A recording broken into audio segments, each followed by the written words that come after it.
ಮಹಾಭಾರತದ 3 ಉಪಾಖ್ಯಾನಗಳು.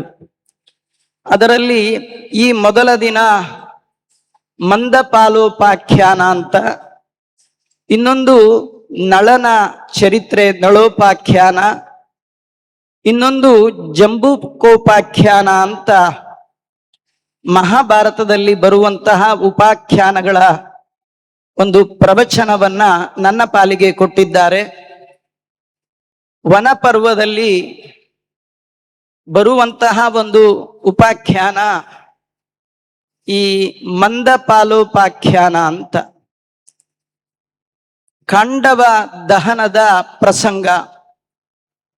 ಕೃಷ್ಣ ಮತ್ತು ಅರ್ಜುನರಿಂದ ರಕ್ಷಿಸಲ್ಪಟ್ಟಂತಹ ಅಗ್ನಿ ಖಾಂಡವ ದಹನವನ್ನ 15 ದಿನಗಳ ಕಾಲ ಮಾಡಿದ್ದಾನೆ. ಸಮಗ್ರವಾದ ಕಾಡನ್ನ ತಾನು ದಹನ ಮಾಡಿದ್ದಾನೆ. ಅಂತಹ ವನವನ್ನ ಸುಡುವ ಸಂದರ್ಭದಲ್ಲಿ ಎಲ್ಲವೂ ಕೂಡ ಅಗ್ನಿಗೆ ಸಿಕ್ಕು ಭಸ್ಮ ಆಗಿ ಹೋಯಿತು. ಆದರೆ ಆ ಖಾಂಡವ ವನದಲ್ಲಿಯೇ ಇದ್ದಂತಹ 6 ಜನರನ್ನು ಮಾತ್ರ ಅಗ್ನಿ ಸುಡ್ಲಿಲ್ಲ. ಅದು ಅಶ್ವಸೇನ, ಮಯ ಮತ್ತು ಜರಿತಾರಿ ಎನ್ನುವಂತಹ ಹಕ್ಕಿಯ 4 ಮಕ್ಕಳು. ಇದು ಪ್ರಸಂಗ.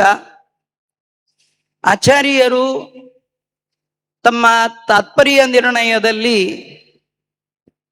ಇದನ್ನ ತಿಳಿಸ್ತಾ,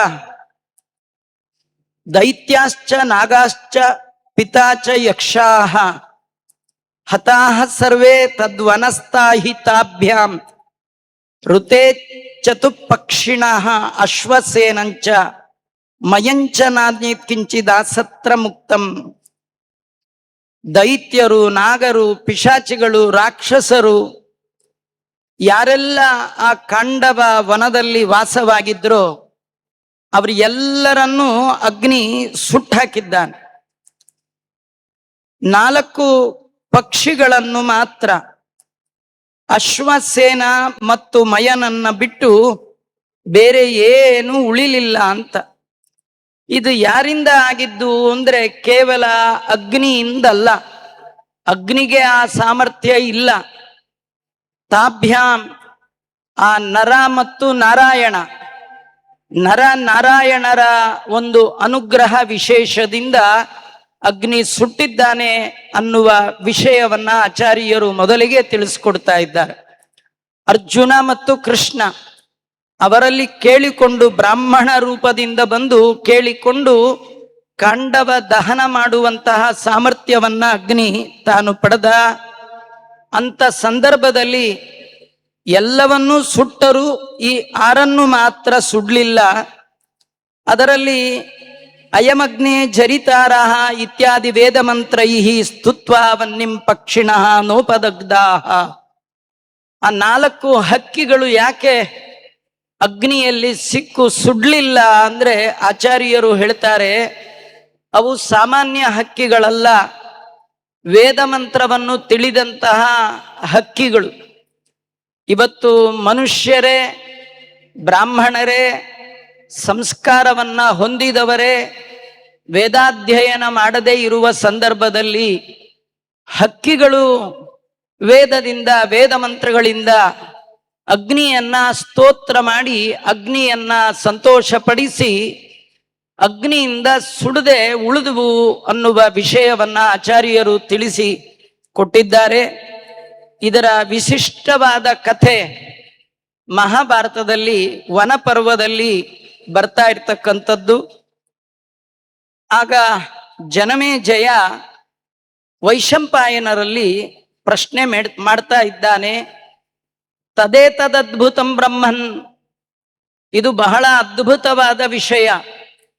ಎಂತಹ ಬಲಶಾಲಿಗಳಾದಂತಹ ರಾಕ್ಷಸರು, ಯಕ್ಷರು ಯಾರಿಗೆ ಅಗ್ನಿಯಿಂದ ತಪ್ಪಿಸಿಕೊಳ್ಳುವ ಸಾಮರ್ಥ್ಯ ಇತ್ತೋ ಅವರು ಎಲ್ಲರನ್ನೂ ಬಿಡದೆ ಅಗ್ನಿ ಎಲ್ಲರನ್ನೂ ಸುಟ್ಟ. ಆದರೆ ಯಾವುದೇ ಶಕ್ತಿ ಇಲ್ಲದಂತಹ 4 ಹಕ್ಕಿಗಳು ಅಗ್ನಿಯನ್ನ ತಾವು ಸ್ತೋತ್ರ ಮಾಡಿ ಅದು ಏನೂ ಆಗ್ಲಿಲ್ಲ, ಅದು ಹಾಗೆ ಉಳಿತು. ತದ್ ಏತದ್ ಅದ್ಭುತಂ ಅಂತಾನೆ. ಇದು ಬಹಳ ಆಶ್ಚರ್ಯಕರವಾಗಿರ್ತಕ್ಕಂಥದ್ದು. ನೀವು ಅಶ್ವಸೇನ ಅನ್ನುವ ಸರ್ಪ, ಮಯ ಅನ್ನುವಂತಹ ದಾನವ ಯಾಕೆ ಸುಡ್ಲಿಲ್ಲ ಅನ್ನೋದಕ್ಕೆ ಕಾರಣ ಹೇಳಿದ್ರಿ. ಆದರೆ ಆ ಜರಿತಾರಿ ಪಕ್ಷಿಗಳ ವಿಷಯದಲ್ಲಿ ಹೇಳಲಿಲ್ಲ. ಅಗ್ನಿಯ ಸಮ್ಮರ್ಧ ಉಂಟಾದಾಗ ಆ ಪಕ್ಷಿಗಳು ಸಾಯ್ಬೇಕಿತ್ತು. ಅದು ಯಾಕೆ ಸಾಯಲಿಲ್ಲ, ಅಗ್ನಿ ಯಾಕೆ ಸುಡ್ಲಿಲ್ಲ, ಅದನ್ನ ನನಗೆ ಹೇಳ್ರಿ ಅಂತ ಕೇಳಿದಾಗ, ತತ್ತೇ ಸಮ್ಯಕ್ ಯಥಾವೃತ್ತಂ ಕಥಯಿಷ್ಯಾಮಿ ಭಾರತ. ಜನಮೇಜಯನಿಗೆ ವೈಶಂಪಾಯನರು ಹೇಳ್ತಾ ಇದ್ದಾರೆ, ಆ ನಡೆದ ಘಟನೆಯನ್ನ ವಿವರಿಸಿ ಹೇಳ್ತೇನೆ ಕೇಳು. ಹಿಂದೆ ಒಬ್ಬ ಮಂದಪಾಲ ಅಂತ ಒಬ್ಬ ಮಹರ್ಷಿ, ಅತ್ಯಂತ ಧರ್ಮಜ್ಞ, ಉತ್ತಮವಾದ ತಪಸ್ವಿ, ಬ್ರಾಹ್ಮಣರಿಗೆ ಯೋಗ್ಯವಾದ ತಪಸ್ಸು ಅದು ಸ್ವಾಧ್ಯಾಯ ಪ್ರವಚನ ಏವೇತಿ ನಾಕೋ ಮೌದ್ಗಲ್ಯ ಅಂತ ವೇದಗಳು ಹೇಳ್ತಾ ಇದೆ. 6 ಕರ್ಮ ಬ್ರಾಹ್ಮಣರಿಗೆ ತಿಳಿಸಿರುವಂಥದ್ದು: ಯಜನ, ಯಾಜನ, ಅಧ್ಯಯನ, ಅಧ್ಯಾಪನ, ದಾನ, ಪ್ರತಿಗ್ರಹ ಅಂತ. ಷಟ್ಕರ್ಮ ಮಾಡಬೇಕು, ವೈಷ್ಣವ ನೆನಬೇಕು, ಷಟ್ಕರ್ಮ ಮಾಡಬೇಕು. ಒಬ್ಬ ಬ್ರಾಹ್ಮಣ ಅಂತ ಆಗ್ಬೇಕಾದ್ರೆ, ಒಬ್ಬ ತಪಸ್ವಿ ಅಂತ ಆಗ್ಬೇಕಾದ್ರೆ ಅವನಲ್ಲಿ ಈ 6 ಕರ್ಮಗಳು ಕಾಣ್ತಾ ಇರ್ಬೇಕು. ಜೊತೆಗೆ ಆ ಮಂದಪಾಲ ಅನ್ನುವ ಮಹರ್ಷಿ ಉತ್ತಮವಾದ ಅನೇಕ ವ್ರತಗಳನ್ನ ಮಾಡಿದವ. ಜೊತೆಗೆ ಶ್ರುತವಾನ್, ಅನೇಕ ಪುರಾಣಗಳನ್ನ, ಅನೇಕ ಮಹಿಮೆಗಳನ್ನ ಜ್ಞಾನಿಗಳಿಂದ ಕೇಳಿ ತಿಳಿದವ.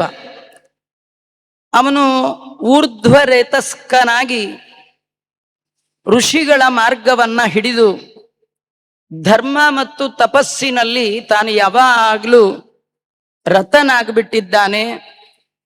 ಅವನು ಮಾಡಿದ ತಪಸ್ಸಿನ ಉನ್ನತವಾದ ಮಟ್ಟ. ಅವನು ದೇಹತ್ಯಾಗ ಮಾಡಿ ಪಿತೃಲೋಕಕ್ಕೆ ಹೋದ.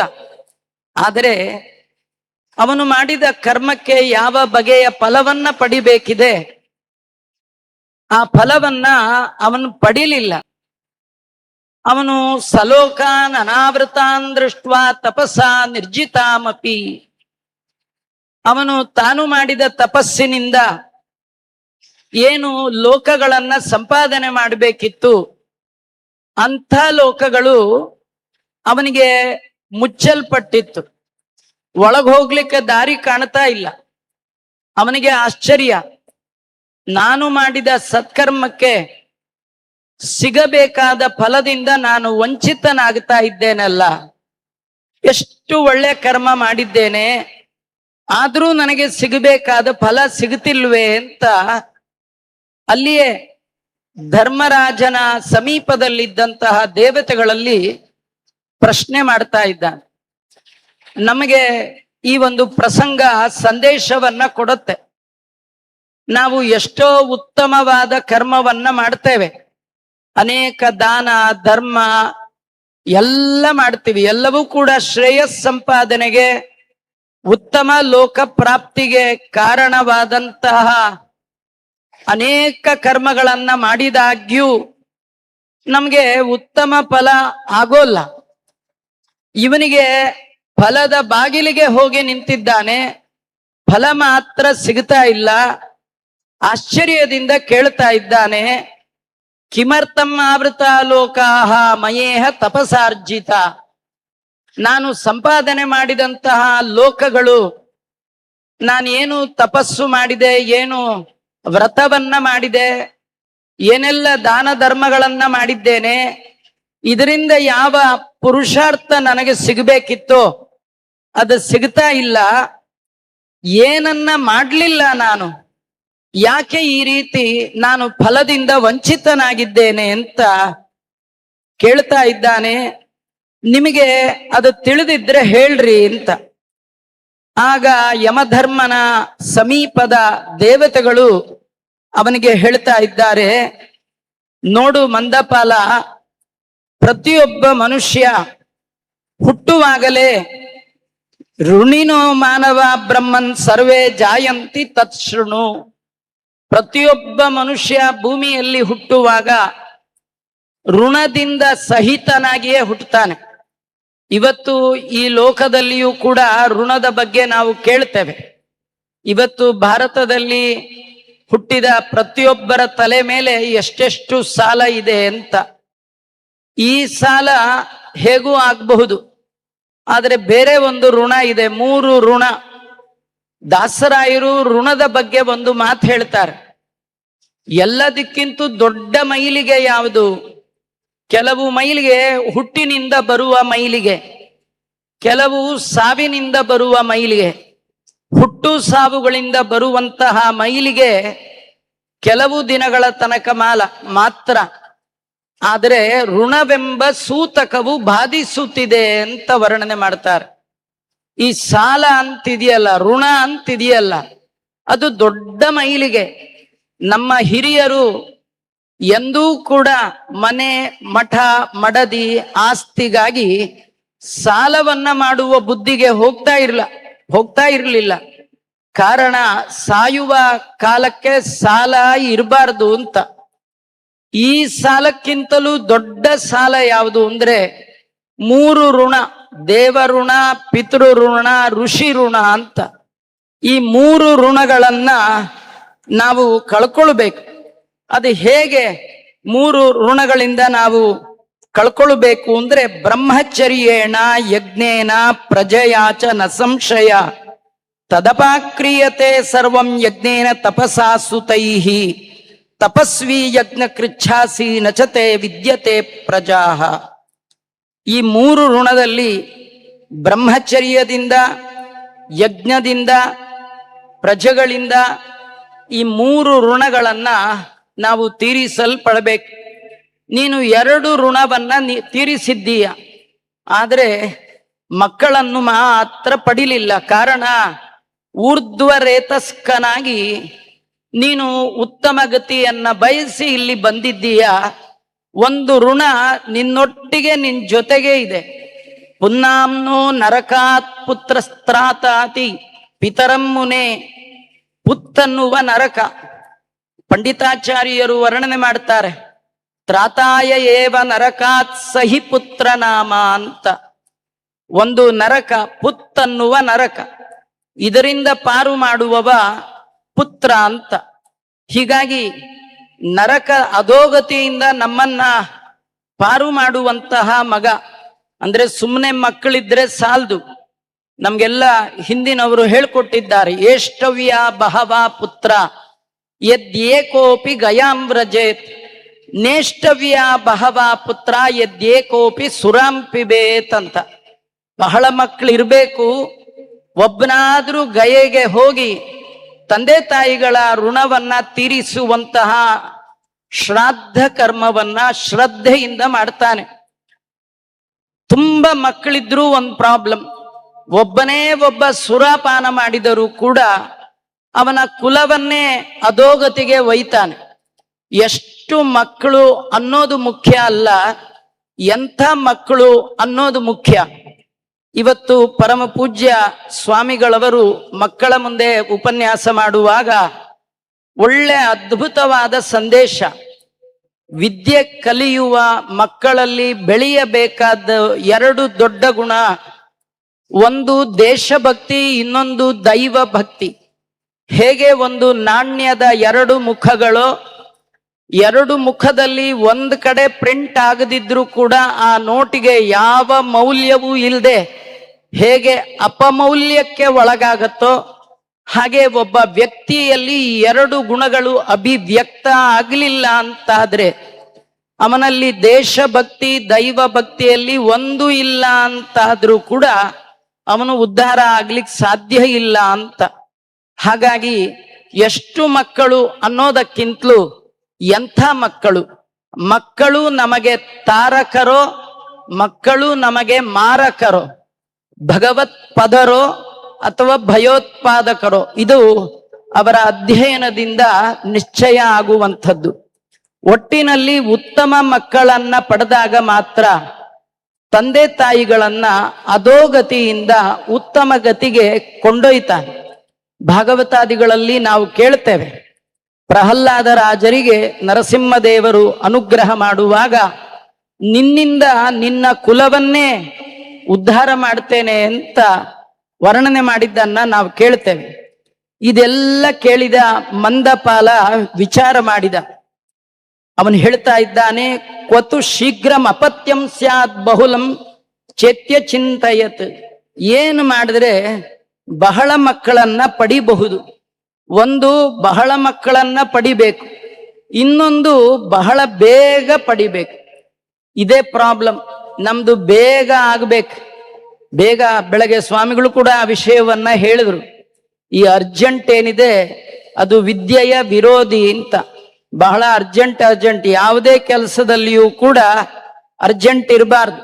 ಇಲ್ಲಿ ಶೀಘ್ರಮಪತ್ಯಂ ಸ್ಯಾತ್, ಯಾವುದರಿಂದ ನಾನು ಬೇಗ ಬಹಳ ಮಕ್ಕಳನ್ನ ಪಡಿಬಹುದು ಅಂತ ಚಿಂತನೆ ಮಾಡ್ತಾ ಇದ್ದಾನೆ.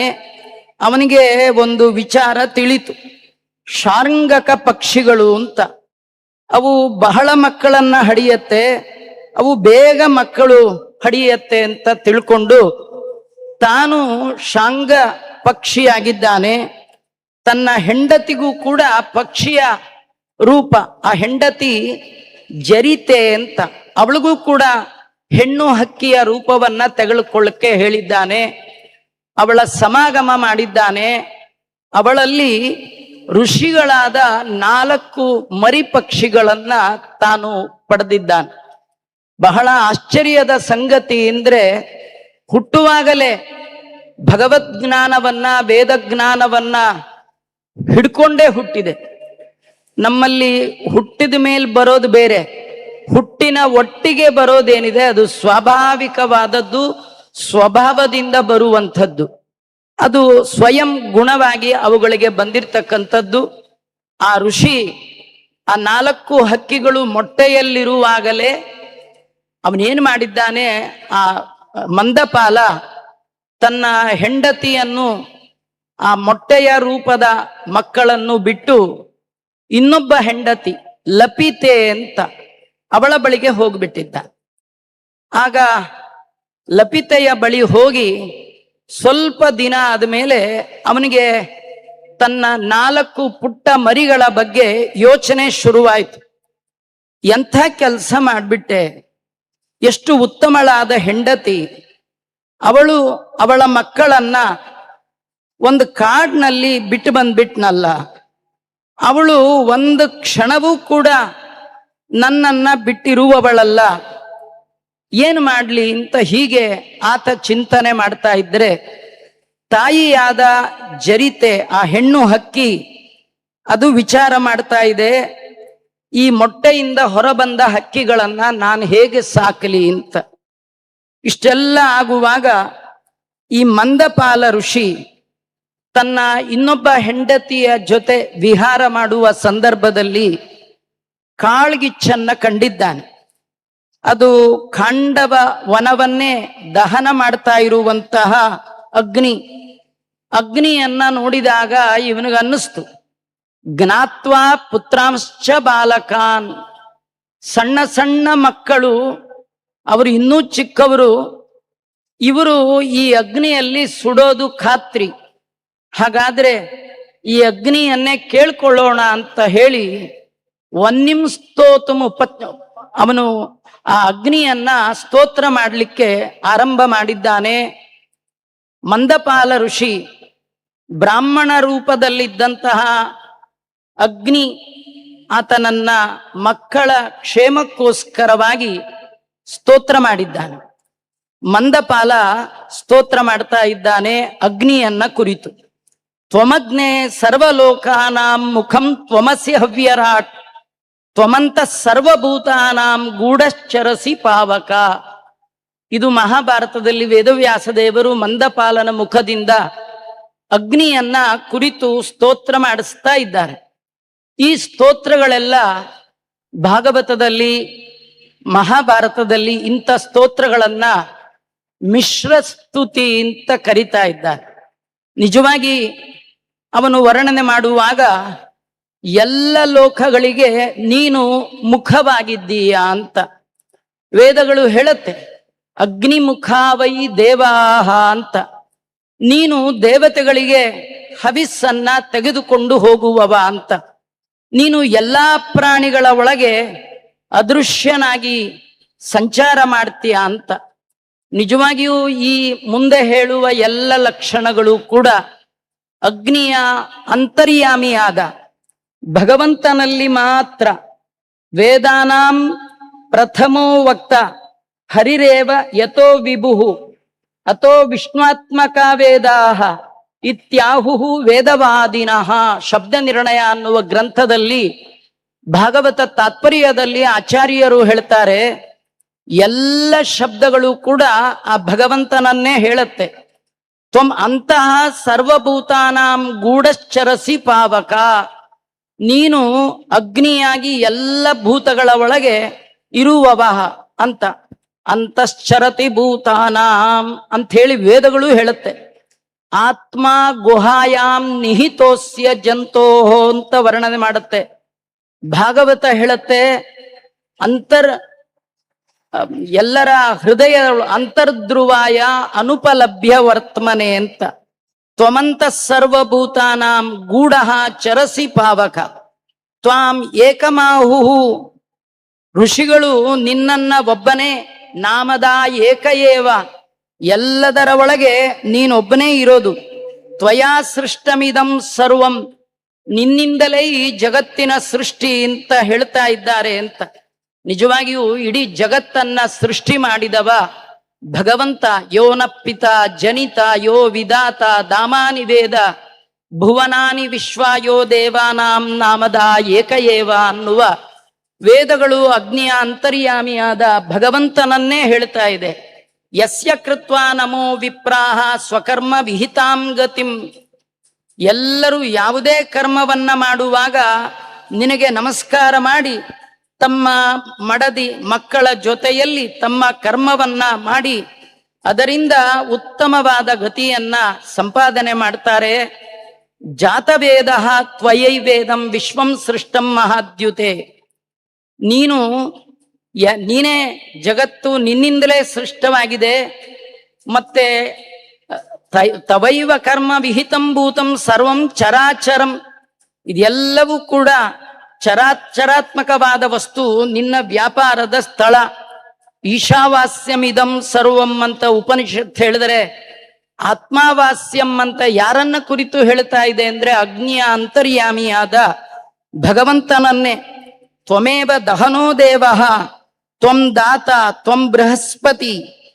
ನೀನೇ ಬೃಹಸ್ಪತಿ, ನೀನೇ ದಹನ ಕ್ರಿಯೆ, ನಿಂದೇ ದಾತೃ, ನೀನೇ ಅಗ್ನಿ, ಅಶ್ವಿನಿ ದೇವತೆಗಳು, ಮಿತ್ರ, ಸೋಮ ಎಲ್ಲವೂ ನೀನೇ ಅಂತ ಹೇಳೋದನ್ನ ವೇದಗಳು ಹೇಳುವಾಗ ಇನ್ನೂ ಎತ್ತರದಲ್ಲಿ ಹೇಳ್ತಾ ಬ್ರಹ್ಮ ನಾರಾಯಣ, ಶಿವಶ್ಚ ನಾರಾಯಣ, ಶಕ್ರಶ್ಚ ನಾರಾಯಣ ಇತ್ಯಾದಿ ಮಂತ್ರಗಳು ಆ ಭಗವಂತನನ್ನ ಹೇಳ್ತಾ ಇದೆ. ಅಗ್ನಿಯ ಅಂತರ್ಯಾಮಿಯಾದ ಭಗವಂತ ಎಲ್ಲ ಶಬ್ದಗಳಿಂದ ವಾಚ್ಯನಾಗಿದ್ದಾನೆ ಅಂತ ತಾತ್ಪರ್ಯವನ್ನ ನಾವು ತಿಳ್ಕೊಳ್ಬೇಕು. ಹೀಗೆ ಮಂದಪಾಲ ಅಗ್ನಿ ಅಂತರ್ಯಾಮಿಯಾದ ಭಗವಂತನನ್ನ ಸ್ತೋತ್ರ ಮಾಡಿದಾಗ ಬಹಳ ಸಂತೋಷ ಆಗಿ ಕೇಳ್ತಾ ಇದ್ದಾನ ಅಗ್ನಿ. ಪ್ರೀತಾತ್ಮ ಕಿಮಿಷ್ಟಂ ಕರವಾಣಿತೆ. ನೀನು ಮಾಡಿದ ಸ್ತೋತ್ರಕ್ಕೆ ನನಗೆ ಬಹಳ ಸಂತೋಷ ಆಯ್ತಪ್ಪ. ನಿಂಗೆ ಏನು ಮಾಡಿದ್ರೆ ಸಂತೋಷ ಆಗತ್ತೆ ಹೇಳು. ಆಗ ಎರಡೂ ಕೈಗಳನ್ನ ಜೋಡಿಸಿ ಮಂದಪಾಲ ಅಗ್ನಿಯಲ್ಲಿ ಪ್ರಾರ್ಥನೆ ಮಾಡ್ತಾ ಇದ್ದಾನೆ.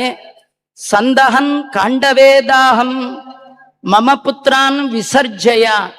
ನೀನು ಖಾಂಡವ ವನವನ್ನ ದಹನ ಮಾಡುವ ಸಂದರ್ಭದಲ್ಲಿ ನನ್ನ ಮಕ್ಕಳ ತಂಟೆಗೆ ಮಾತ್ರ ಬರಬೇಡ, ನನ್ನ ಮಕ್ಕಳ ರಕ್ಷಣೆ ಆಗಬೇಕು.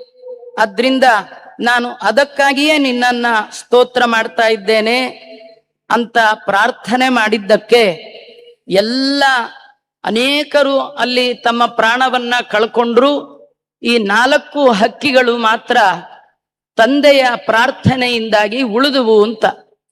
ನಮ್ಗೆ ಈ ಕಥೆಯಲ್ಲಿ ನಾವು ತಿಳ್ಕೊಳ್ಬಹುದಾದದ್ದು, ಸಾಮಾನ್ಯ ಮಕ್ಕಳು ಚೆನ್ನಾಗಿರ್ಲಿ ಅಂತ ತಂದೆ ತಾಯಿಗಳು ಆಸ್ತಿ ಮಾಡೋದನ್ನ ನೋಡಿದಿವೆ ವಿನಃ ಮಕ್ಕಳಿಗೆ ಆಸ್ತಿಕ್ಯ ಬುದ್ಧಿ ಕೊಡಬೇಕು ಅಂತ ಇಲ್ಲ. ಮಕ್ಕಳಿಗಾಗಿ ದೇವರಲ್ಲಿ ಪ್ರಾರ್ಥನೆ ಮಾಡಬೇಕು. ಇವತ್ತು ನಾವೇನಾದ್ರೂ ಚೆನ್ನಾಗಿದ್ದೀವಿ ಅಂತಂದ್ರೆ ಕೇವಲ ಅದು ನಮ್ಮ ಪುಣ್ಯ ಅಲ್ಲ, ಪ್ರಾಚೀನಾರ್ಚೀರ್ಣ ಪುಣ್ಯ. ನಮ್ಮ ಹಿರಿಯರು ದೇವರ ಮುಂದೆ ಹಚ್ಚಿದ ತುಪ್ಪದ ದೀಪ, ನಮ್ಮ ಸಲುವಾಗಿ ನಮ್ಮ ಹಿರಿಯರು ಮಾಡಿದ ಪ್ರಾರ್ಥನೆ, ಇದರಿಂದ ಇವತ್ತು ನಾವು ಚೆನ್ನಾಗಿದ್ದೀವಿ ವಿನಃ ಕೇವಲ ನಮ್ಮ ಕರ್ಮದಿಂದ ನಾವು ಚೆನ್ನಾಗಿರ್ಲಿಕ್ಕೆ ಸಾಧ್ಯ ಇಲ್ಲ. ಮನೆಯ ಹಿರಿಯರು ಮಕ್ಕಳಿಗಾಗಿ ಆಸ್ತಿ ಮಾಡೋದಕ್ಕಿಂತಲೂ ಆಸ್ತಿಕ್ಯ ಬುದ್ಧಿ, ದೇವರು ಇದ್ದಾನೆ, ದೇವರಲ್ಲಿ ಅಪಾರವಾದ ಪ್ರೇಮ, ಅಗಾಧವಾದ ವಿಶ್ವಾಸ, ನಂಬಿಕೆ ಇಟ್ಟು ದೇವರಿಗೆ ಮುಖ ಮಾಡಿ ಜೀವನ ಮಾಡೋದನ್ನ ಮಕ್ಕಳಿಗೆ ಕಲಿಸಬೇಕೇ ವಿನಃ ದೇವರಿಗೆ ದೇಶಕ್ಕೆ ವಿಮುಖರಾಗಿ ಯಾರು ಜೀವನವನ್ನ ನಡೆಸ್ತಾರೆ ಅವರಿಗೆ ರಕ್ಷಣೆ ಇಲ್ಲ. ಅವರು ಕೂಡ ಈ ತಾಪತ್ರಯ ಅನ್ನುವ ಅಗ್ನಿಯಲ್ಲಿ ಸುಟ್ಟು ಭಸ್ಮ ಆಗಿಬಿಡ್ತಾರೆ. ಎಷ್ಟೇ ತಾಪತ್ರಯದ ಅಗ್ನಿ ಇದ್ರೂ ಕೂಡ ಯಾರು ಗುರುಗಳ, ಹಿರಿಯರ, ದೊಡ್ಡವರ ಆಶೀರ್ವಾದವನ್ನ ಪಡೆದಿರ್ತಾನೆ, ಯಾರಿಗೆ ಹರಿವಾಯು ಗುರುಗಳ ಆಶೀರ್ವಾದ ಇದೆ, ಅವನು ಯಾವುದಕ್ಕೂ ಯೋಚನೆ ಮಾಡೋಲ್ಲ ಅನ್ನುವ ಪ್ರಸಂಗವನ್ನ ನಮಗೆ ತಿಳಿಸ್ಕೊಡ್ತಾ ಇದ್ದಾರೆ. ಇನ್ನೂ ಕೆಲವರು ಅಪ್ಪ ಅಮ್ಮ ನಮಗೇನು ಮಾಡಿದ್ರು ಅಂತಾನೆ ಕೇಳ್ತಿರ್ತಾರೆ. ಬೇಕಾದಷ್ಟು ತಂದೆ ತಾಯಿಗಳು ಮಕ್ಕಳಿಗೆ ಮಾಡಿರ್ತಾರೆ. ಮಾಡಿದ್ದೆಲ್ಲ ವಿಡಿಯೋ ಮಾಡಿ, ರೆಕಾರ್ಡ್ ಮಾಡಿ, ಮಗ ದೊಡ್ಡವನಾದ್ಮೇಲೆ ತೋರಿಸ್ಲಿಕ್ಕೆ ಬರಲ್ಲ. ಆದ್ರೂ ಕೆಟ್ಟ ಮಕ್ಕಳು ತಂದೆ ತಾಯಿ ಮಾಡಿದ ಉಪಕಾರವನ್ನ ಮರೆತು ಏನ್ ಮಾಡಿದ್ರಿ ಅಂತ ಕೇಳ್ತಾರೆ. ಏನು ಮಾಡೋದು ಬೇಡ, ಹಿರಿಯರು ತುಂಬ ಹೃದಯದಿಂದ ಒಂದು ಆಶೀರ್ವಾದ ಮಾಡಿದ್ರೆ ಸಾಕು, ಬಹಳ ದೇವರ ಅನುಗ್ರಹ ಆಗುತ್ತೆ. ಭಗವಂತ ಭೂಮಿಯಲ್ಲಿ ಕಣ್ಣಿಗೆ ಕಾಣುವ 2 ಭಗವಂತನ ವಿಭೂತಿ ರೂಪಗಳು ಯಾವುದು ಅಂದ್ರೆ, ಒಂದು ತಂದೆ, ಇನ್ನೊಂದು ತಾಯಿ. ಆ ಅಧಿಷ್ಠಾನದಲ್ಲಿ ಭಗವಂತನ ಆರಾಧನೆ, ಅವರು ಮಾಡುವ ದೇವರ ಪ್ರಾರ್ಥನೆ ನಮ್ಮ ಉತ್ತಮ ಸ್ಥಿತಿ ಗತಿಗೆ, ನಮ್ಮ ಇರುವಿಕೆಗೆ, ನಮ್ಮ ಸುಖ ಜೀವನಕ್ಕೆ ಕಾರಣ ಆಗತ್ತೆ ಅಂತ ತಿಳಿಸ್ಕೊಡ್ತಾ ಇದ್ದಾರೆ. ಇಷ್ಟಾದ ಮೇಲೆ ಆ ಕಥೆಯನ್ನ ಮುಂದುವರಿಸ್ತಾ ಅಗ್ನಿ ಹೇಗ್ ಬಂತು, ಈ ಮಕ್ಕಳೆಲ್ಲ ಹೇಗ್ ಉಳಿದ್ರು, ಈ ಸಂದರ್ಭದಲ್ಲಿ ಒಬ್ಬ ತಾಯಿಯಾದವಳು ಮಕ್ಕಳ ರಕ್ಷಣೆಯಲ್ಲಿ ತಾಯಿಯ ಪಾತ್ರ, ಎಂಥ ವಿವೇಚನೆ, ಎಂಥ ಚಿಂತನೆ, ಆಪತ್ಕಾಲದಿಂದ ಪಾರಾಗುವಂತಹ ರೀತಿ, ಎಲ್ಲದರ ನಿರೂಪಣೆಯನ್ನ ವೇದವ್ಯಾಸ ದೇವರು ಈ ಅಧ್ಯಾಯದ ಮೂಲಕ ತಿಳಿಸ್ತಾ ಇದ್ದಾರೆ. ಅಗ್ನಿ ಎಲ್ಲ ಕಡೆ ಜಾಜ್ವಲ್ಯಮಾನನಾಗಿ ಶಾಂಗ ಪಕ್ಷಿಗಳ ಕಡೆಗೆ ಬರ್ತಾ ಇದ್ದಾನೆ. ಅವು ದುಃಖದಿಂದ ನೋಡಿ ಉದ್ವಿಗ್ನರಾಗ್ತಾ ಇದ್ದಾರೆ. ನಮಗೆ ಯಾರೂ ರಕ್ಷಕರಿಲ್ವಲ್ಲ ಅಂತ ಯೋಚನೆ ಮಾಡುವಾಗ ತಾಯಿಯಾದ ಜರಿತ ದುಃಖ ಶೋಕಾರ್ಥ ವಿಲಲಾಪ ನರೇಶ್ವರ ಜನಮೇಜಯ, ಆ ತಾಯಿ ಹಕ್ಕಿ ತನ್ನ 4 ಮಕ್ಕಳು ಮರಿಗಳನ್ನ ನೆನೆದು ಗಟ್ಟಿಯಾಗಿ ರೋದನೆ ಮಾಡ್ತಾ ಇದ್ದಾಳೆ. ಜಗತ್ ಸಂದೀಪಯನ್ ಭೀಮೋ ಮಮ ದುಃಖ ವಿವರ್ಧನ. ಭಯಂಕರವಾದ ಈ ಅಗ್ನಿ ಜಗತ್ತನ್ನೇ ಸುಡುತ್ತಾ ಇದೆ. ಈ ಸುಡುವಿಕೆ, ಈ ಭಯಂಕರ ದಾವಾಗ್ನಿಯನ್ನ ನೋಡುವಾಗ ನನಗೆ ಹೃದಯದ ಒಳಗೆ ದುಃಖ ಹೆಚ್ಚಾಗ್ತಾ ಇದೆ. ನನ್ನ ಈ ಪುಟ್ಟ ಹಕ್ಕಿಗಳಿಗೆ ಅಬರ್ಹಣಶ್ಚ ಚರಣೈಹೀನಾಹ, ರೆಕ್ಕೆಗಳು ಬಲ್ತಿಲ್ಲ ಅಥವಾ ಕಾಲು ನೆಟ್ಟಗಿಲ್ಲ, ಇನ್ನು ಎಳೆ ಕಾಲು. ಏನು ಮಾಡ್ಲಿ, ನನ್ನ ಮಕ್ಕಳನ್ನ ಹೇಗೆ ನಾನು ಉಳಿಸ್ಲಿ? ಹೋಗ್ಲಿ, ಈ ಮಕ್ಕಳೇ ಏನಾರು ನಡ್ಕೊಂಡು ಹೋಗ್ತಾರ? ಸಾಧ್ಯ ಇಲ್ಲ. ಹೋಗ್ಲಿ, ನಾನೇ ಎತ್ಕೊಂಡು ಹೋಗೋಣ. ನಚ ತ್ಯಕ್ತು ಮಹಂ ಶಕ್ತ್ಯಾ ಹೃದಯಂ ದೂಯತೀವ ಮೇ ಆದಾಯತಾನ್ನ ಶಕ್ತಾಸ್ಮಿ. ಈ ಮಕ್ಕಳು ಪುಟ್ಟ ಮರಿಗಳನ್ನ ಎತ್ತು ಎಲ್ಲಿಯಾದ್ರೂ ಹೋಗಿ ರಕ್ಷಣೆ ಮಾಡೋಣ ಅಂದ್ರೆ ಅದು ನನ್ನ ಕೈಲಿ ಶಕ್ತಿ ಇಲ್ಲ, ಬಿಟ್ಟು ಹೋಗಕ್ಕೆ ಮನಸ್ಸಾಗ್ತಿಲ್ಲ. 4 ಜನ ಇದ್ದಾರೆ, ಯಾರನ್ನಾರು ಒಬ್ಬನ್ನಾರು ಕರ್ಕೊಂಡು ಹೋಗೋಣ ಅಂದ್ರೆ ಯಾರನ್ನು ಬಿಡ್ಲಿ, ಯಾರನ್ನು ಕರ್ಕೊಂಡು ಹೋಗ್ಲಿ, ಏನ್ ಮಾಡ್ಲಿ, ಏನ್ ಮಾಡಿದ್ರೆ ಒಳ್ಳೇದಾಗತ್ತೆ ಅಂತ. ಎಂಥ ಆಶ್ಚರ್ಯ ಅಂದ್ರೆ ರೆಕ್ಕೆ ಬಲಿಯದ ಎಳೆ ಪುಟ್ಟ ಪುಟ್ಟ ಕಾಲಿನ ಪುಟ್ಟ ಹಕ್ಕಿಗಳನ್ನ ತಾಯಿ ಕೇಳ್ತಾ ಇದ್ದಾಳೆ, ನೀವೇ ಹೇಳಿ ಪುತ್ರಕ ಕಥಂ, ಏನ್ ಮಾಡ್ಲಿ, ನಿಮ್ಮ ಅಭಿಪ್ರಾಯ ಏನು ಅಂತ. ಅಂದ್ರೆ ಸಂಕಟ ಬಂದಾಗ ಒಬ್ಬನೇ ಕೂತು ಯೋಚನೆ ಮಾಡಿ ಒಬ್ಬನೇ ನಿರ್ಣಯಕ್ಕೆ ಬರಬಾರ್ದು. ಚಿಕ್ಕವರು ದೊಡ್ಡವರು ಅವರು ಎಲ್ಲರ ಮಾತನ್ನು ಕೇಳಬೇಕು. ಇಂತಹ ಸಂದರ್ಭದಲ್ಲಿ ಪ್ರಾತಸ್ಮರಣೀಯರಾದ ಪರಮ ಪೂಜ್ಯ ಪೇಜಾವರ ಸ್ವಾಮಿಗಳ ನೆನಪು ನಮ್ಗೆ ಹೇಳುತ್ತೆ. ಅವರು ಯಾವುದೇ ಒಂದು ಪ್ರಸಂಗದಲ್ಲಿಯೂ ಕೂಡ ಅನೇಕ ಜನರ ಅಭಿಪ್ರಾಯವನ್ನ ಕೇಳಿ ಏನು ನಿರ್ಧಾರ ತಗೊಳ್ಬೇಕೋ ಅದನ್ನ ಅವರು ತಗೊಳ್ತಿದ್ರು. ಕೆಲವು ಸತಿ ಯಾರ ಮಾತು ಕೇಳಲ್ಲ, ತಮಗ್ ತೋಚಿದ್ದೇ ಏನೋ ಮಾಡ್ತಕ್ಕಂಥದ್ದು. ಆದ್ರೆ ಹಾಗೆ ಮಾಡಬಾರ್ದು. ಯದ್ಯಪಿ ತಾಯಿಗೆ ಗೊತ್ತಿರುವಷ್ಟು ರೆಕ್ಕೆ ಬಲಿಯದ ಹಕ್ಕಿಗಳಿಗೆ ಏನ್ ಗೊತ್ತಿರುತ್ತೆ ಅಂತ ಅನ್ಕೊಳ್ಬಾರ್ದು. ಯಾರ ಬಾಯಲ್ಲಿ ಯಾವ ಕಾಲಕ್ಕೆ ಏನ್ ನುಡಿಸ್ತಾನ ದೇವರು ಗೊತ್ತಿಲ್ಲ. ಅದರಿಂದ ಯಾರು ಏನ್ ಹೇಳಿದ್ರು ಕೇಳ್ಬೇಕಂತ. ಈ ಕೇಳೋ ಗುಣ ಇದೆಯಲ್ಲ, ಅದರಷ್ಟು ದೊಡ್ಡ ಗುಣ ಜಗತ್ತಲ್ಲೇ ಇಲ್ಲ. ಬಹುಶ್ರುತ, ಯಾರು ತುಂಬಾ ಕೇಳ್ತಿರ್ತಾರೆ ಅವರಿಗೆ ಹೆಚ್ಚು ಗುಣಗಳು ಬರುತ್ತಂತೆ. ಆದ್ರಿಂದ ನಿಮ್ಮ ಅಭಿಪ್ರಾಯ ಏನು ಮಾಡಿದ್ರೆ ನಿಮಗೆ ಒಳ್ಳೇದಾಗತ್ತೆ. ಕಡೆಗೆ ಅವಳೇ ಹೇಳ್ತಾ ಇದ್ದಾಳೆ, ನನಗೊಂದು ಉಪಾಯ ಬರ್ತಾ ಇದೆ. ಏನಂದ್ರೆ, ನಿಮ್ಮ 4 ಜನರನ್ನ ನನ್ನ ರೆಕ್ಕೆಯ ಒಳಗೆ ಮುಚ್ಚಿಟ್ಕೊಳ್ತೇನೆ, ಅಗ್ನಿ ನನ್ನನ್ನು ಸುಡ್ಲಿ, ನೀವೆಲ್ಲ ಚೆನ್ನಾಗಿರ್ಬೋದು.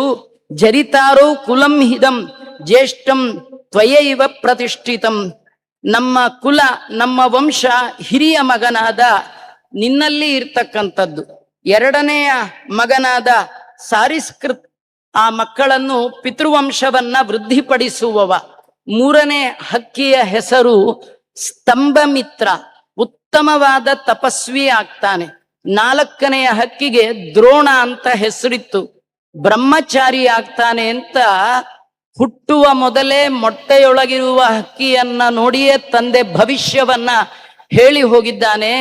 ಇಂತಹ ಮಕ್ಕಳಲ್ಲಿ ಯಾರನ್ನು ಬಿಟ್ಟು ಹೋಗ್ಲಿ, ಯಾರನ್ನು ಕರ್ಕೊಂಡು ಹೋಗ್ಲಿ, ಏನು ಮಾಡಿದ್ರೆ ಒಳ್ಳೇದಾಗತ್ತೆ ಅಂತ ಬಹಳವಾಗಿ ವಿಚಾರ ಮಾಡ್ತಾ ಇದ್ದಾಳೆ. ಅದಕ್ಕೆ ಆ ಹಕ್ಕಿಗಳೆಲ್ಲ 4 ಪುಟ್ಟ ಹಕ್ಕಿಗಳು ಎಂಥ ಉತ್ತಮವಾದ ಮಾತನ್ನ ಆಡತ್ತೆ ಅಂದ್ರೆ, ಅವು ಹೇಳುತ್ತೆ, ಅಮ್ಮ ಸ್ನೇಹಂ ಉತ್ಸೃಜ್ಯ ಮಾತಸ್ತ್ವಂ ಪತಯತ್ರ ನ ಹವ್ಯವಾಟ್, ನೀನು ಈ ಮಕ್ಕಳ ಮೇಲಿರುವಂತ ಕುರುಡು ಅಭಿಮಾನವನ್ನ ಬಿಟ್ಟುಬಿಡು. ಮೊದಲು ನೀನು ಉಳಿಯೋದನ್ನ ನೋಡ್ಕೋ. ಎಲ್ಲಿ ಬೆಂಕಿ ಇಲ್ಲ ಅಂತ ಜಾಗಕ್ಕೆ ಹಾರಿ ಹೋಗು. ಯಾಕಂದ್ರೆ ನಾವು ಇಲ್ಲ ಅಂತಾದ್ರೂ ನಿನ್ನಲ್ಲಿ ನಮ್ಮಪ್ಪ ಬೇರೆ ಮಕ್ಕಳನ್ನ ಪಡೆದು ವಂಶವನ್ನ ಮುಂದುವರಿಸಬಹುದು. ಅಸ್ಮಾಸು ಹಿ ವಿನಷ್ಟೇಶು ಭವಿತಾರಹ ಸುತಾಸ್ತವ. ನಾವು ಹೋದ್ರೆ ಏನಾಯ್ತು, ನೀನು ಚೆನ್ನಾಗಿದ್ದೀಯ, ತ್ವಯಿ ಮಾತರ ವಿನಷ್ಟಾಯಾಮ್ ನತು ಸ್ಯಾತ್ ಕುಲ ಸಂತತಿ, ನೀನಿಲ್ಲ ಅಂತಾದ್ರೆ ನಮ್ಮ ಕುಲವೆಲ್ಲ ಹಾಳಾಗಿ ಹೋಗುತ್ತೆ. ಇಲ್ಲಿ 2 ವಿಚಾರವನ್ನ ನೀನು ಗಮನ ಮಾಡಿಟ್ಕೋ. ಒಂದು, ನಮ್ಮೇಲಿನ ಮೋಹ, ಅದರಿಂದಾಗಿ ನೀನು ಹಾಳಾಗಬೇಡ. ದೊಡ್ಡವರ ಸಂತತಿಯನ್ನ ವೃದ್ಧಿ ಮಾಡ್ಬೇಕು. ಯಾಕಂದ್ರೆ ನಮ್ಮಪ್ಪ ನಿನ್ನನ್ನ ಕೈ ಹಿಡಿಯುವಾಗಲೇ ಧರ್ಮ ಪ್ರಜೆಗಳಿಗೋಸ್ಕರವಾಗಿ ನಿನ್ನನ್ನ ಪಡೆದಿದ್ದಾನೆ. ಆದ್ರಿಂದ ನೀನು ನಮ್ಮನ್ನ ಮರ್ತು ಬಿಡು, ನಮಗೇನ್ ತೊಂದರೆ ಇಲ್ಲ, ನೀನು ಹೊರಟು ಬಿಡು ಅಂತ ಹೀಗೆಲ್ಲ ಹಕ್ಕಿಗಳು ಹೇಳ್ತಾ ಇದ್ರೆ ಆ ತಾಯಿಗೆ ದುಃಖ ಇಮ್ಮಡಿಸಿ ಬಂತು. ಆ ಹಕ್ಕಿ ಹೇಳ್ತಾ ಇದೆ, ಜರಿತ ನೋಡಿ, ಇದಮಾಕೋ ಬಿಲಂಬೂಮೋ ವೃಕ್ಷಸ್ಯಾಸ್ಯ ಸಮೀಪತಃ, ಇಲ್ಲಿ ಒಂದು ಇಲಿಯ ಬಿಲವನ್ನ ನಾನು ನೋಡಿದೆ. ನೀವೆಲ್ಲ ಅದ್ರೊಳಗೆ ಹೋಗಿ, ಅಲ್ಲಿ ಹೋಗಿದ್ರೆ ವನ್ನೇರತ್ರ ನೋ ಭಯಂ, ಈ ಅಗ್ನಿಯ ಭಯ ನಿಮಗಿಲ್ಲ. ಯಾಕಂದ್ರೆ ನೀವು ಒಳಗೋಗಿ, ನಾನು ಮೇಲಿಂದ ಮಣ್ಣಿನಿಂದ ಮುಚ್ಚಿಬಿಡ್ತೇನೆ ಅದನ್ನ. ಅಗ್ನಿ ಬಂದ್ರೂ ಕೂಡ ಒಳಗಿರುವ ನಿಮಗೆ ಏನು ಆಗೋದಿಲ್ಲ.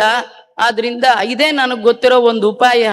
ನಾನು ಯೋಚನೆ ಮಾಡಿದ ಹಾಗೆ ನಿಮಗೂ ಯೋಚನೆ ಬರ್ಲಿ, ಭಿನ್ನಾಭಿಪ್ರಾಯ ಬೇಡ, ನನ್ನ ಮಾತು ಕೇಳಿ ಎಲ್ಲ ಹೋಗ್ರಿ ಅಂದಾಗ ಎಂಥ ವಿಚಾರ ಮಂಥನ ಮಾಡ್ತಾ ಇದೆ ನೋಡಿ. ಆ ಸಣ್ಣ ಹಕ್ಕಿಗಳು ಹೇಳ್ತಾ ಇದೆ, ಅಮ್ಮ ನೋಡು, ರೆಕ್ಕೆ ಕೂಡ ಬಲ್ತಿಲ್ಲ, ನಮ್ಗೆ ಭಯ. ಒಂದು ಬಿಲ್ದಲ್ಲಿ ಒಂದೇ ಇಲಿ ಇದೆ ಅಂತ ಏನ್ ಗ್ಯಾರಂಟಿ? ಅವುಗಳು ಹೆಂಡತಿ ಇಲಿ, ಮರಿ ಇಲಿ ಅವೆಲ್ಲ ಇದ್ದೇ ಇರುತ್ತೆ.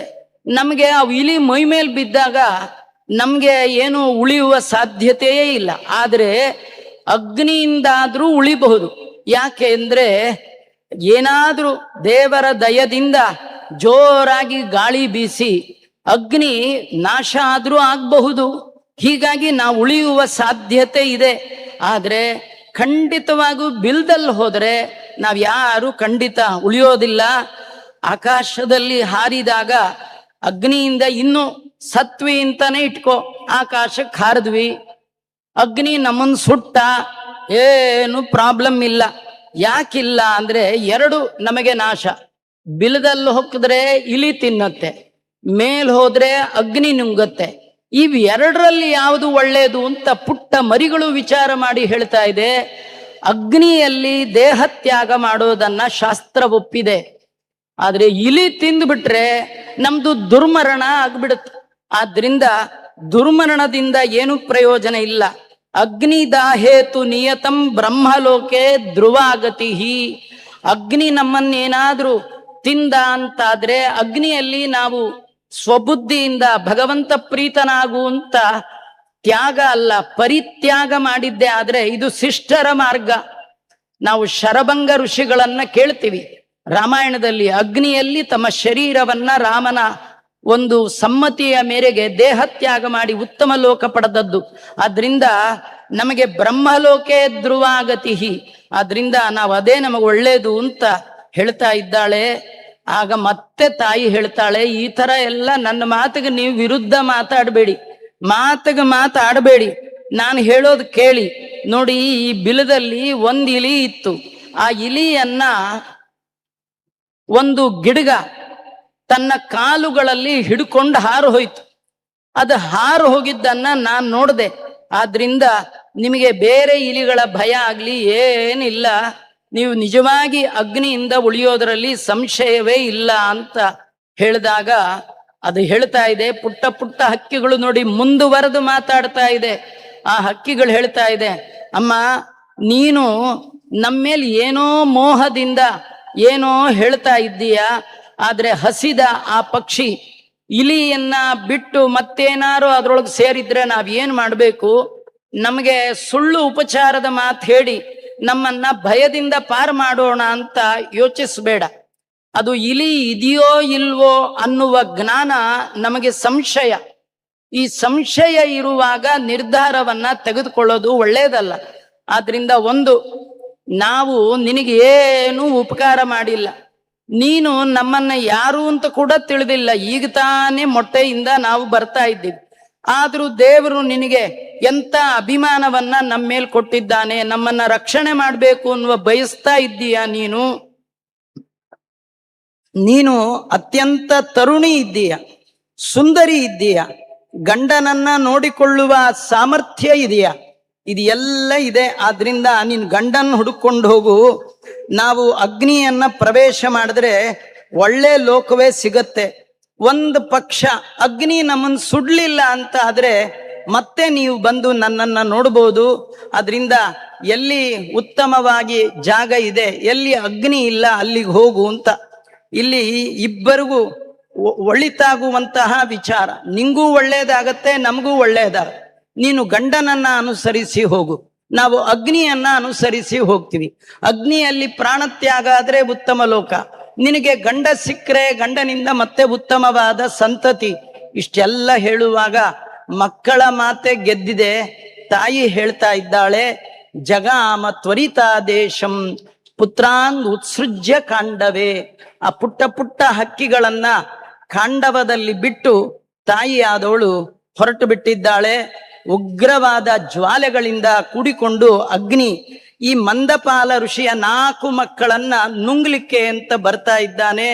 ಆ ಸಂದರ್ಭದಲ್ಲಿ ಆ ಜರಿತಾರಿ ದೊಡ್ಡ ಮಗ ಸ್ತೋತ್ರ ಮಾಡ್ತಾ ಇದ್ದಾನೆ. ನಿಜವಾಗಿಯೂ ಆಶ್ಚರ್ಯ ಅಂದ್ರೆ ಮಹಾಭಾರತ ಹೇಳುತ್ತೆ, ಯಾವಾಗ್ಲೂ ಧೀಮಾನ್ ಜಾಗರ್ತಿ ಪುರುಷ, ಬುದ್ಧಿವಂತನಾದ ಮೇಧಾವಿಯಾದಂತಹ ಮನುಷ್ಯ ಕಷ್ಟ ಕಾಲ ಬರೋದಕ್ಕೆ ಮುಂಚೆಯೇ ಎಚ್ಚರಿಕೆಯಿಂದ ಇರ್ತಾನೆ. ಯಾವಾಗ್ಲೂ ಎಚ್ಚರಿಕೆಯಿಂದ ಇದ್ರೆ ಕಷ್ಟ ಬಂದಾಗ ದುಃಖ ಪಡಬೇಕಾದ್ದಿಲ್ಲ. ಎಚ್ಚರಿಕೆ ಇಲ್ಲದೆ ಜೀವನ ನಡೆಸ್ತಾ ಇದ್ರೆ ಕಷ್ಟ ಬಂದಾಗ ದಿಢೀರಂತ ಡಿಪ್ರೆಸ್ಮೆಂಟ್ಗೆ ಹೋಗ್ಬಿಡ್ತಾ. ಯಾವಾಗ್ಲೂ ಬಂದ ದುಡ್ಡಲ್ಲಿ ಸ್ವಲ್ಪ ಉಳಿತಾಯ ಅಂತಿಟ್ಟಿದ್ರೆ ಆಪತ್ಕಾಲ ಬಂದಾಗ, ರೋಗ ರುಜಿನಗಳಿಗೆ ಒಳಗಾದಾಗ ತತ್ಕ್ಷಣದಲ್ಲಿ ಒದ್ದಾಡಬೇಕಾದ್ದಿಲ್ಲ, ಇದ್ದದ್ರಲ್ಲಿ ಸಂಭಾಳಿಸ್ಕೊಂಡು ಹೋಗ್ಬೋದು. ಬಂದದ್ದನ್ನು ಹಾಗೆ ತಿಂದು ತಿಂದು ಹೋದ್ರೆ ಅವನಿಗೆ ಎಚ್ಚರಿಕೆಯೇ ಇಲ್ಲ, ನಾಳೆ ಏನು ಅಂತ ಗೊತ್ತಿಲ್ಲ. ಅಂತಹ ಮಾತ್ರ ಕಷ್ಟ ಕಾಲ ಬಂದಾಗ ವ್ಯಥೆ ಪಡ್ತಾನೆ. ಯಾರು ಯಾವಾಗ್ಲೂ ಎಚ್ಚರಿಕೆಯಿಂದ ಇರ್ತಾನೆ ಅವನು ಯಾವುದು ವ್ಯಥೆ ಪಡೋದಿಲ್ಲ.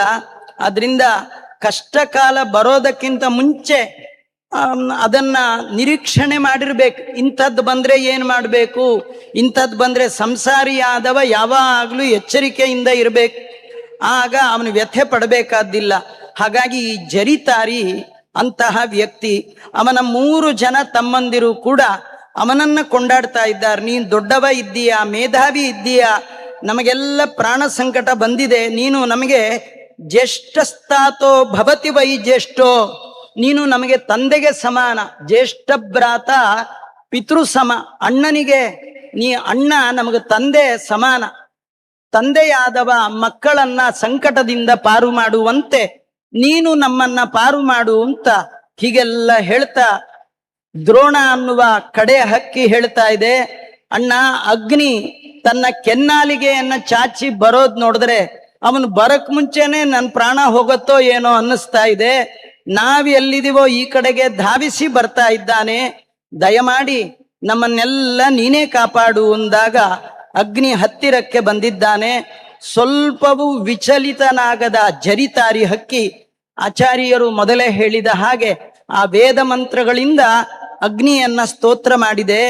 ಆತ್ಮ ಸವಾಯು ಪವನ ಶರೀರ ಮುತ ವೀರುದಹ ಯೋನಿರಾಪಶ್ಚತೆ ಯೋನಿಸ್ತ್ವಮಸಿ ಚಾಂಬಸಃ, ನೀನು ಜಲದ ಉತ್ಪತ್ತಿಗೆ ಕಾರಣ ಆಗಿದ್ದೀಯಾ. ಅಗ್ನೇರಾಪಹ ಉಪನಿಷತ್ತುಗಳಲ್ಲಿ ಹೇಳುವಾಗ ಆಪದ ಉತ್ಪತ್ತಿ ಸ್ಥಾನ ಅಗ್ನಿ ಅಂತ ಹೇಳ್ತಾ ಇದೆ. ಎಲ್ಲ ರೀತಿಯಿಂದ ಸ್ತೋತ್ರ ಮಾಡ್ತಾ ಹೇಳ್ತಾ ಇದೆ. 2ನೇ ಹಕ್ಕಿ ಹೇಳ್ತು, ಮಾತಾ ಪ್ರಪನ್ನ ಪಿತರಂನ ವಿದ್ಮಹ, ನಮ್ ತಾಯಿ ಎಲ್ಲೋ ಹೋಗಿದ್ದಾಳೆ, ಅಪ್ಪ ಎಲ್ಲಿದ್ದಾನೋ ಗೊತ್ತಿಲ್ಲ, ನಮ್ಗೋ ರೆಕ್ಕೆ ಬೆಳೆದಿಲ್ಲ. ಈ ಸಂದರ್ಭದಲ್ಲಿ ನಿನ್ನನ್ನು ಬಿಟ್ರೆ ನಮ್ಮನ್ನ ರಕ್ಷಣೆ ಮಾಡೋರು ಯಾರಿದ್ದಾರೆ? ಆದ್ರಿಂದ ಅಗ್ನಿಯೇ, ದುಃಖದಿಂದ ಕೂಡಿದ ನಾವು ನಿನ್ನಲ್ಲಿ ಶರಣು ಬಂದಿದ್ದೇವೆ. ನೀನು ನಿನ್ನ ಮಂಗಳವಾದ ರೂಪವನ್ನ ತೋರು, ಈ ಭಯಂಕರವಾದ ರೂಪದಿಂದ ನಮ್ಮನ್ನ ಹೆದರಿಸಬೇಡ, ನಿನ್ನ ಆಯುಧಗಳಿಂದ ನಮ್ಮನ್ನ ರಕ್ಷಣೆ ಮಾಡು ಅಂತ ಅದು ಪ್ರಾರ್ಥನೆ ಮಾಡ್ತಾ ಇದೆ. ಸ್ತಂಭಮಿತ್ರ ಅನ್ನುವ ಹಕ್ಕಿ ಹೇಳ್ತಾ ಇದೆ, ಸರ್ವಮಗ್ನೆ ತ್ವಮವೇಕ ಸ್ವೈ ಸರ್ವಮಿದಂ ಜಗತ್. ಇವೆಲ್ಲವೂ ಕೂಡ ಮಿಶ್ರ ಸ್ತುತಿ ಅಂತ ತಿಳ್ಕೊಳ್ಬೇಕು. ಅಗ್ನಿಯ ಅಂತರ್ಗತನಾದ ಭಗವಂತನನ್ನೇ ಆ ಎಲ್ಲ ಹಕ್ಕಿಗಳು ಸ್ತೋತ್ರ ಮಾಡ್ತಾ ಇದೆ. ಹೇಗೆಂದ್ರೆ ಆಕಾಶಾತ್ ಪತಿತಂತೋಯಂ ಯಥಾ ಗಚ್ಚತಿ ಸಾಗರಂ ಸರ್ವದೇವ ನಮಸ್ಕಾರ ಕೇಶವಂ ಪ್ರತಿ ಗಚ್ಚತಿ. ತಿಳಿದು ಮಾಡಿದ್ರೆ ಉತ್ತಮ ಪುಣ್ಯ, ತಿಳಿಯದೆ ಮಾಡಿದ್ರೆ ಬರ್ಬೇಕಾದ ಫಲ ಬರೋಲ್ಲ. ತಿಳಿದು ಮಾಡಬೇಕು. ದಾಸರಾಯರು ಹೇಳ್ತಾರೆ, ತಿಳಿದು ಭಜಿಸುವುದೇ ಫಲವಿದು ಬಾಳುವುದಕ್ಕೆ. ನೀವು ಸ್ತೋತ್ರ ಮಾಡೋದು ಮುಖ್ಯ ಅಲ್ಲ, ಸ್ತೋತ್ರದಲ್ಲಿ ಮುಖ್ಯವಾಗಿ ಪ್ರತಿಪಾದ್ಯನಾದವ ಯಾರು ಅಂತ ತಿಳ್ಕೊಂಡ್ ಮಾಡ್ಬೇಕು. ತ್ವಮಗ್ನೇ ಹವಿ ದ್ರೋಣ ಅನ್ನುವ 4ನೇ ಹಕ್ಕಿ ಹೇಳ್ತಾ ಇದೆ, ತ್ವಮಗ್ನೇ ಹವ್ಯವಾಚೈವ ತ್ವಮೇವ ಪರಮಾಗತಿ, ನೀನೇ ಕಟ್ಟ ಕಡೆಯ ಗತಿ, ಸಾಕಾಷ್ಟ ಸಾ ಪರಾಗತಿ ಅಂತ ಯಾರನ್ನ ಕೊಂಡಾಡ್ತಾ ಇದ್ದಾರೋ ಅಂತಹವನು ನೀನು. ಈ 3 ಲೋಕಗಳ ಸೃಷ್ಟಿಕರ್ತ ನೀನು, ಸಂಹಾರಕರ್ತ ನೀನು. ನಿನ್ನನ್ನು ನೀನೇ ಪುನಃ ಎಲ್ಲ ಲೋಕಗಳನ್ನ ಸೃಷ್ಟಿ ಮಾಡಿ ಅದಕ್ಕೆ ಆಧಾರನಾಗಿರ್ತಕ್ಕಂಥವ. ಈ ಸೃಷ್ಟಿಯ ಆಧಾರಕತ್ವ, ಸೃಷ್ಟಿ ಕರ್ತೃತ್ವ ಇದು ಭಗವಂತನನ್ನ ಬಿಟ್ರೆ ಇನ್ನೊಬ್ಬರಲ್ಲಿ ಬಾರದಂತಹ ವಿಲಕ್ಷಣವಾದ ಲಕ್ಷಣ.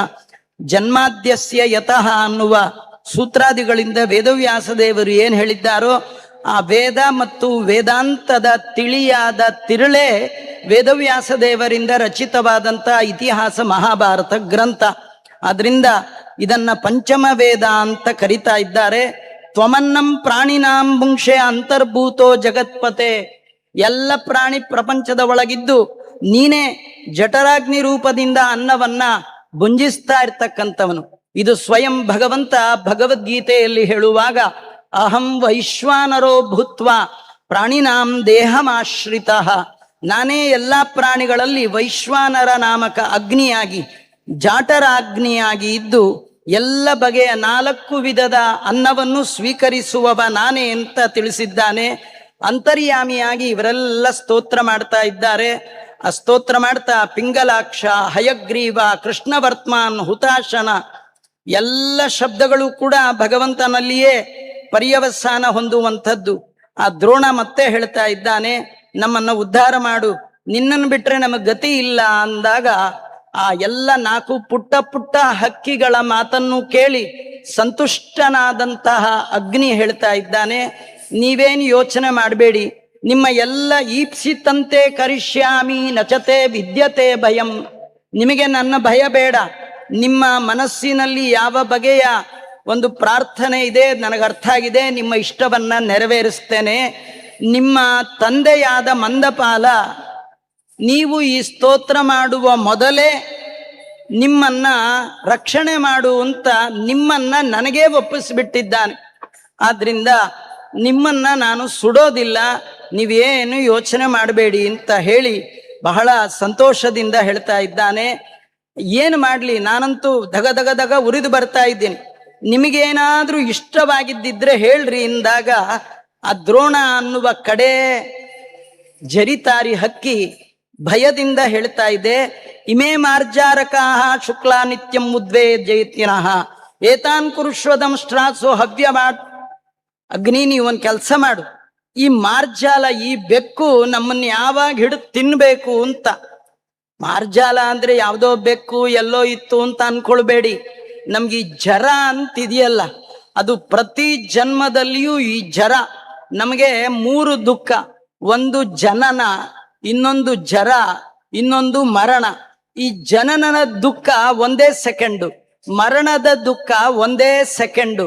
ಯಾಕೆಂದ್ರೆ ಇಷ್ಟೊತ್ತು ಹುಟ್ಟಿದೀವಿ ಅಂತ ಹೇಳ್ತಾರೆ, ಆದ್ರೆ ಹಿಂದೆ ಹುಟ್ಟಿಲ್ಲ, ಮುಂದೆ ಹುಟ್ಟಿಲ್ಲ.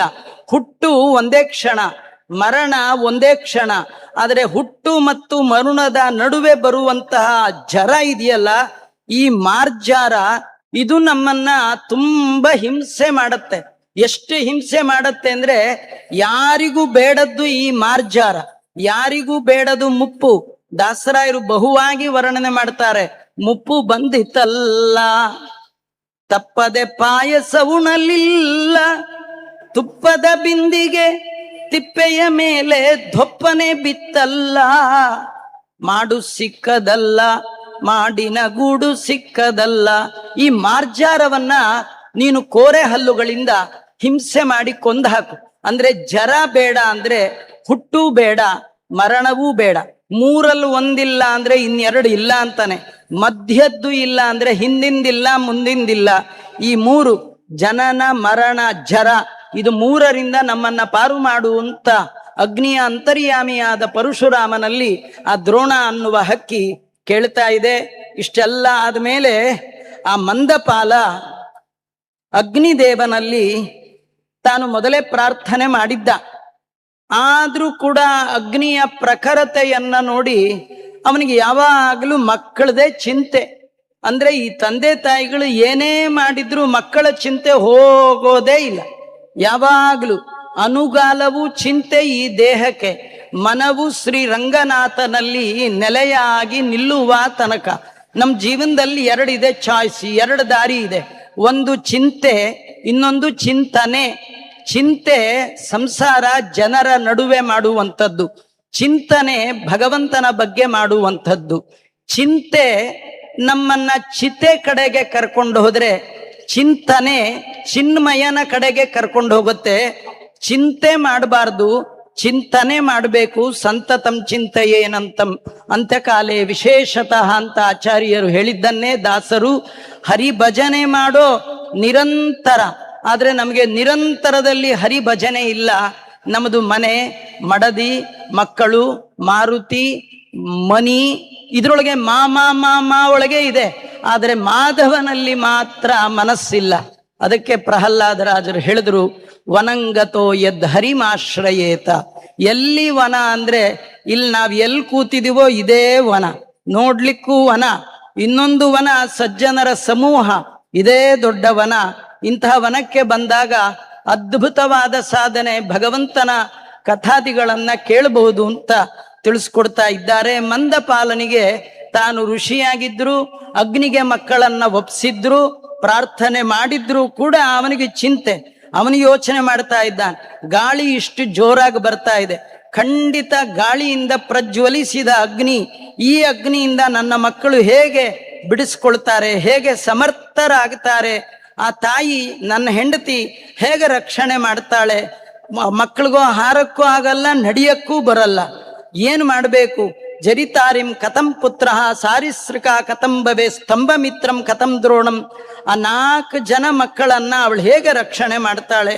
ಏನು ಮಾಡ್ಲಿ? ನನ್ನಂತಹ ವ್ಯಕ್ತಿ ಯಾರಿದ್ದಾರೆ? ಎಂಥ ತಪ್ಪು ಮಾಡಿಬಿಟ್ಟೆ ಅಂತ ಒಬ್ಬನೇ ಮಾತಾಡ್ಕೊಳ್ಳಿಲ್ಲ, ಇನ್ನೊಬ್ಬ ಹೆಂಡತಿ ಜೊತೆ ಇರುವಾಗ ಹೇಳ್ದ. ಆ ಇನ್ನೊಬ್ಬ ಹೆಂಡತಿಗೆ ಬಹಳ ಅಸೂಯೆ, ಆ ಲಪೀತೆ ಅಸೂಯೆಯಿಂದ ಮಾತಾಡ್ತಾ ಇದ್ದಾಳೆ. ನೀನು ಯಾವ ಋಷಿಗಳ ಹೆಸರು ಹೇಳಿದೆಯೋ, ನಿನಗೆ ಮಕ್ಕಳ ಮೇಲೆ ಏನು ಆಸೆ ಇಲ್ಲ, ನಿನಗೆ ನಿಜವಾಗಿ ನಿನ್ನ ಹೆಂಡತಿ ಮೇಲೆ ಆಸೆ. ಯಾಕಂದ್ರೆ ತೇಜೋವಂತರು, ವೀರ್ಯವಂತರು, ಜ್ಞಾನಿಗಳು, ಅವರಿಗೆ ಅಗ್ನಿಯ ಭಯ ಇಲ್ಲ. ನೀನು ಪ್ರಾರ್ಥನೆ ಮಾಡಿದ್ದೀಯ, ಆದ್ರೂ ನೀನು ಹೀಗೆ ಯೋಚನೆ ಮಾಡ್ತಾ ಇದೀಯಾ ಅಂದ್ರೆ ಅದು ನಿನಗೆ ಹೆಂಡತಿ, ನನ್ನ ಶತ್ರು, ನನ್ನ ಅಮಿತ್ರಾಂ ಚಿಂತೆಯೇ ಪರಿತಪ್ಯಸೆ. ಅಮಿತ್ರಾಂ, ನನಗೆ ಅವಳು ಶತ್ರು, ಅವಳನ್ನ ಚಿಂತನೆ ಮಾಡ್ತಾ ಇದೆಯೇ ವಿನಃ ನಿನಗೆ ನನ್ನಲ್ಲಿ ಸ್ನೇಹ ಇಲ್ಲ. ನತೇ ಸ್ನೇಹೋ ಯಥಾ ತಸ್ಯಾಂ ಪುರಾ ಭವತ್. ಆ ದೊಡ್ಡವಳಲ್ಲಿರುವಂತಹ ಪ್ರೀತಿ ನನ್ನಲ್ಲಿ ನಿನಗಿಲ್ಲ. ಯಾವಾಗ್ಲೂ ಎಲ್ಲರಿಗೆ 2 ಹೆಂಡ್ತಿರಿ, ಮದುವೆ ಆದವ್ರಿಗೂ 2 ಹೆಂಡ್ತಿ, ಮದುವೆ ಆಗದೆ ಇದ್ದವ್ರಿಗೂ 2 ಹೆಂಡ್ತಿ, ಹುಟ್ಟಿದವ್ರಿಗೆಲ್ಲ 2 ಹೆಂಡ್ತಿ ಅಂತೆ. ಅದನ್ನೇ ದಾಸರಂದದ್ದು, ಜೋಡು ಹೆಂಡಿ ರಂಜಿ ಓಡಿ ಹೋಗುವಾಗ ಗೋಡೆ ಬಿದ್ದು ಬಯಲಾಯಿತಲ್ಲ, ಮಾಡು ಸಿಕ್ಕದಲ್ಲ, ಮಾಡಿನ ಗೂಡು ಸಿಕ್ಕದಲ್ಲ ಅಂತ. ಮಾಡು ಅಂದ್ರೆ ಮೆಟ್ಲು, ಆ ಮೆಟ್ಲು ಸಿಗಬೇಕಾದ್ರೆ ಚೆನ್ನಾಗಿರುವಾಗಲೇ ಮಾಡ್ಬೇಕಂತೆ. ಏನ್ ಮಾಡ್ಬೇಕು ಅನ್ನೋದು ಪ್ರಹ್ಲಾದ ರಾಜರು ಹೇಳಿದ್ದಾರೆ.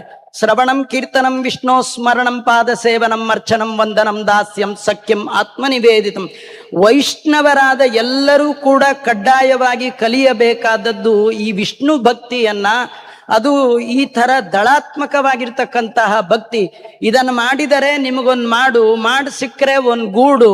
ಈ ಗೂಡು ಮಾಡು ದೇವರು ಈ ದೇಹ ಕೊಟ್ಟಾಗ, ಸಾಧನ ಶರೀರ ಕೊಟ್ಟಾಗ ಮಾಡಬೇಕು. ಶರೀರ ಇದ್ರೆ ಸಾಲದು, ಶರೀರದ ಒಳಗೆ ಇಬ್ಬರು ಇರಬೇಕು. ಸರ್ವೋತ್ತಮನಾದ ಭಗವಂತ, ಜೀವೋತ್ತಮರಾದ ವಾಯುದೇವರು. ಹೆಂಡತಿ ಅಂತ ಯಾರನ್ನ ಕರೀತಾರೆ ಅಂದ್ರೆ, ಯಾರು ಸಹಚಾರಿಣಿ ಸಹಧರ್ಮಿಣಿ, ಬಿಡದೆ ನಮ್ಮ ಹಿಂದೆ ಇರ್ತಾಳೆ. ಅನಾದಿ ಕಾಲದಿಂದ ಅನಂತ ಕಾಲದವರೆಗೆ ಜೀವರ ಜೊತೆಗಿರುವ ಇಬ್ಬರು ಯಾರಪ್ಪ ಅಂದ್ರೆ, ಒಂದು ಸರ್ವೋತ್ತಮನಾದ ಭಗವಂತ, ಮತ್ತೊಂದು ಜೀವೋತ್ತಮರಾದ ವಾಯುದೇವರು. ಜೀವೋತ್ತಮರಾದ ವಾಯುದೇವರು, ಸರ್ವೋತ್ತಮನಾದ ಭಗವಂತ. ಜೀವ ಅವನಿಗೆ ಕೊಟ್ಟಂತ ಇಂದ್ರಿಯಗಳು, ಅದರಿಂದ ಮಾಡುವ ತಪ್ಪುಗಳನ್ನ ನೋಡಿ ಇವನಲ್ಲಿದ್ರೂ ಒಂದೇ ಇಲ್ಲದೆ ಇದ್ರೂ ಒಂದೇ ಅಂತ ಹೇಳಿ ಈ ದೇಹಕ್ಕೆ ಮರಣ ಅನ್ನೋದನ್ನ ಕೊಟ್ಟು ಇಬ್ರು ಓಡಿ ಹೋಗುವಾಗ ಗೋಡೆ ಘಟಕುಡ್ಯ ಸನ್ನಿಭವು ಅಂತ ಭಾಗವತ ಹೇಳುತ್ತೆ. ಕುಡ್ಯ ಅಂದ್ರೆ ಗೋಡೆಗೆ ಸಮಾನವಾಗಿಬಿಡುತ್ತೆ ಶರೀರ. ಇದು ಮನೆ ಆದ್ರೆ ಅಲ್ಲಿ ಗೃಹಸ್ಥರು ವಾಸ ಮಾಡ್ತಾರೆ. ಗೃಹಸ್ಥರು ಅಂದ್ರೆ ದೇವತೆಗಳು, ತತ್ವಾಭಿಮಾನಿಗಳೆಲ್ಲ ಇಲ್ಲಿ ವಾಸ ಮಾಡ್ತಾರೆ. ಅವರಿಗಳಿಗೆಲ್ಲ ಒಡೆಯನಾದ ಭಗವಂತ ಈ ಮನೆಯಲ್ಲಿ ವಾಸ ಮಾಡ್ತಾನೆ. ನಿಮ್ದು ಬರೀ ಗೋಡೆ ಆದ್ರೆ ಕಳ್ಳರು ಮಾತ್ರ ಅವಚಿಟ್ಕೊಳ್ತಾರೆ. ಯಾರ್ ಕಳ್ಳರು ಅಂದ್ರೆ 6 ಅರಿಷಡ್ ವರ್ಗಗಳೇ ಕಳ್ಳರು. ಆ ಕಳ್ಳರಿಗೆ ಆಶ್ರಯವಾದ ಶರೀರ ಆಗಬಾರದು ಅಂತ ಹೀಗೆಲ್ಲ ಚಿಂತನೆ ಮಾಡಿ ತಿಳಿಸ್ತಾ ಇದ್ದಾರೆ. ನಿನಗೆ ನನ್ನ ಮೇಲ್ ಚೂರು ನಿನಗೆ ಇದೇ ಪ್ರೀತಿಯೇ ಇಲ್ಲ ಅಂತ ಹೆಂಡತಿ ಹೇಳ್ತಾ ಇದ್ದಾಳೆ.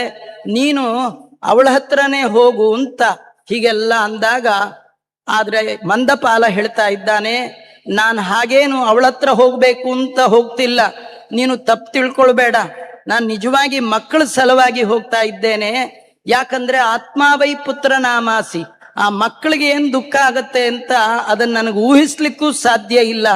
ಆದ್ರಿಂದ ನಾನು ಆ ಮಕ್ಕಳನ್ನು ನೋಡ್ಬೇಕು. ನೀನ್ ಇಷ್ಟ್ರ ಮೇಲೆ ನನ್ನ ವಿರೋಧ ಮಾಡೋದಾದ್ರೆ ಯಥೇಚ್ಛಸಿ ತಥಾಕುರು, ನಿನಗೆ ಇಷ್ಟ ಬಂದಾಗ ಮಾಡು ಅಂತ ಹೇಳ್ತಾ ಇದ್ದಾನೆ. ಇಷ್ಟೆಲ್ಲ ಹೇಳಿ ಮಕ್ಕಳನ್ನ ನೋಡ್ಬೇಕು ಅಂತ ಹೋಗ್ತಾ ಇದ್ದಾನೆ. ಆ ಸಂದರ್ಭದಲ್ಲಿ ಈ ಜರಿತಾರಿ ಅಗ್ನಿಯ ಉಪಶಮನವನ್ನ ಕಂಡು ಮಕ್ಕಳು ಹೇಗಿದ್ದಾರೋ ನೋಡೋಣ ಅಂತ ಹೇಳಿ ಮಕ್ಕಳ ಬಳಿಗೆ ಧಾವಿಸಿ ಬರ್ತಾ ಇದ್ದಾಳೆ.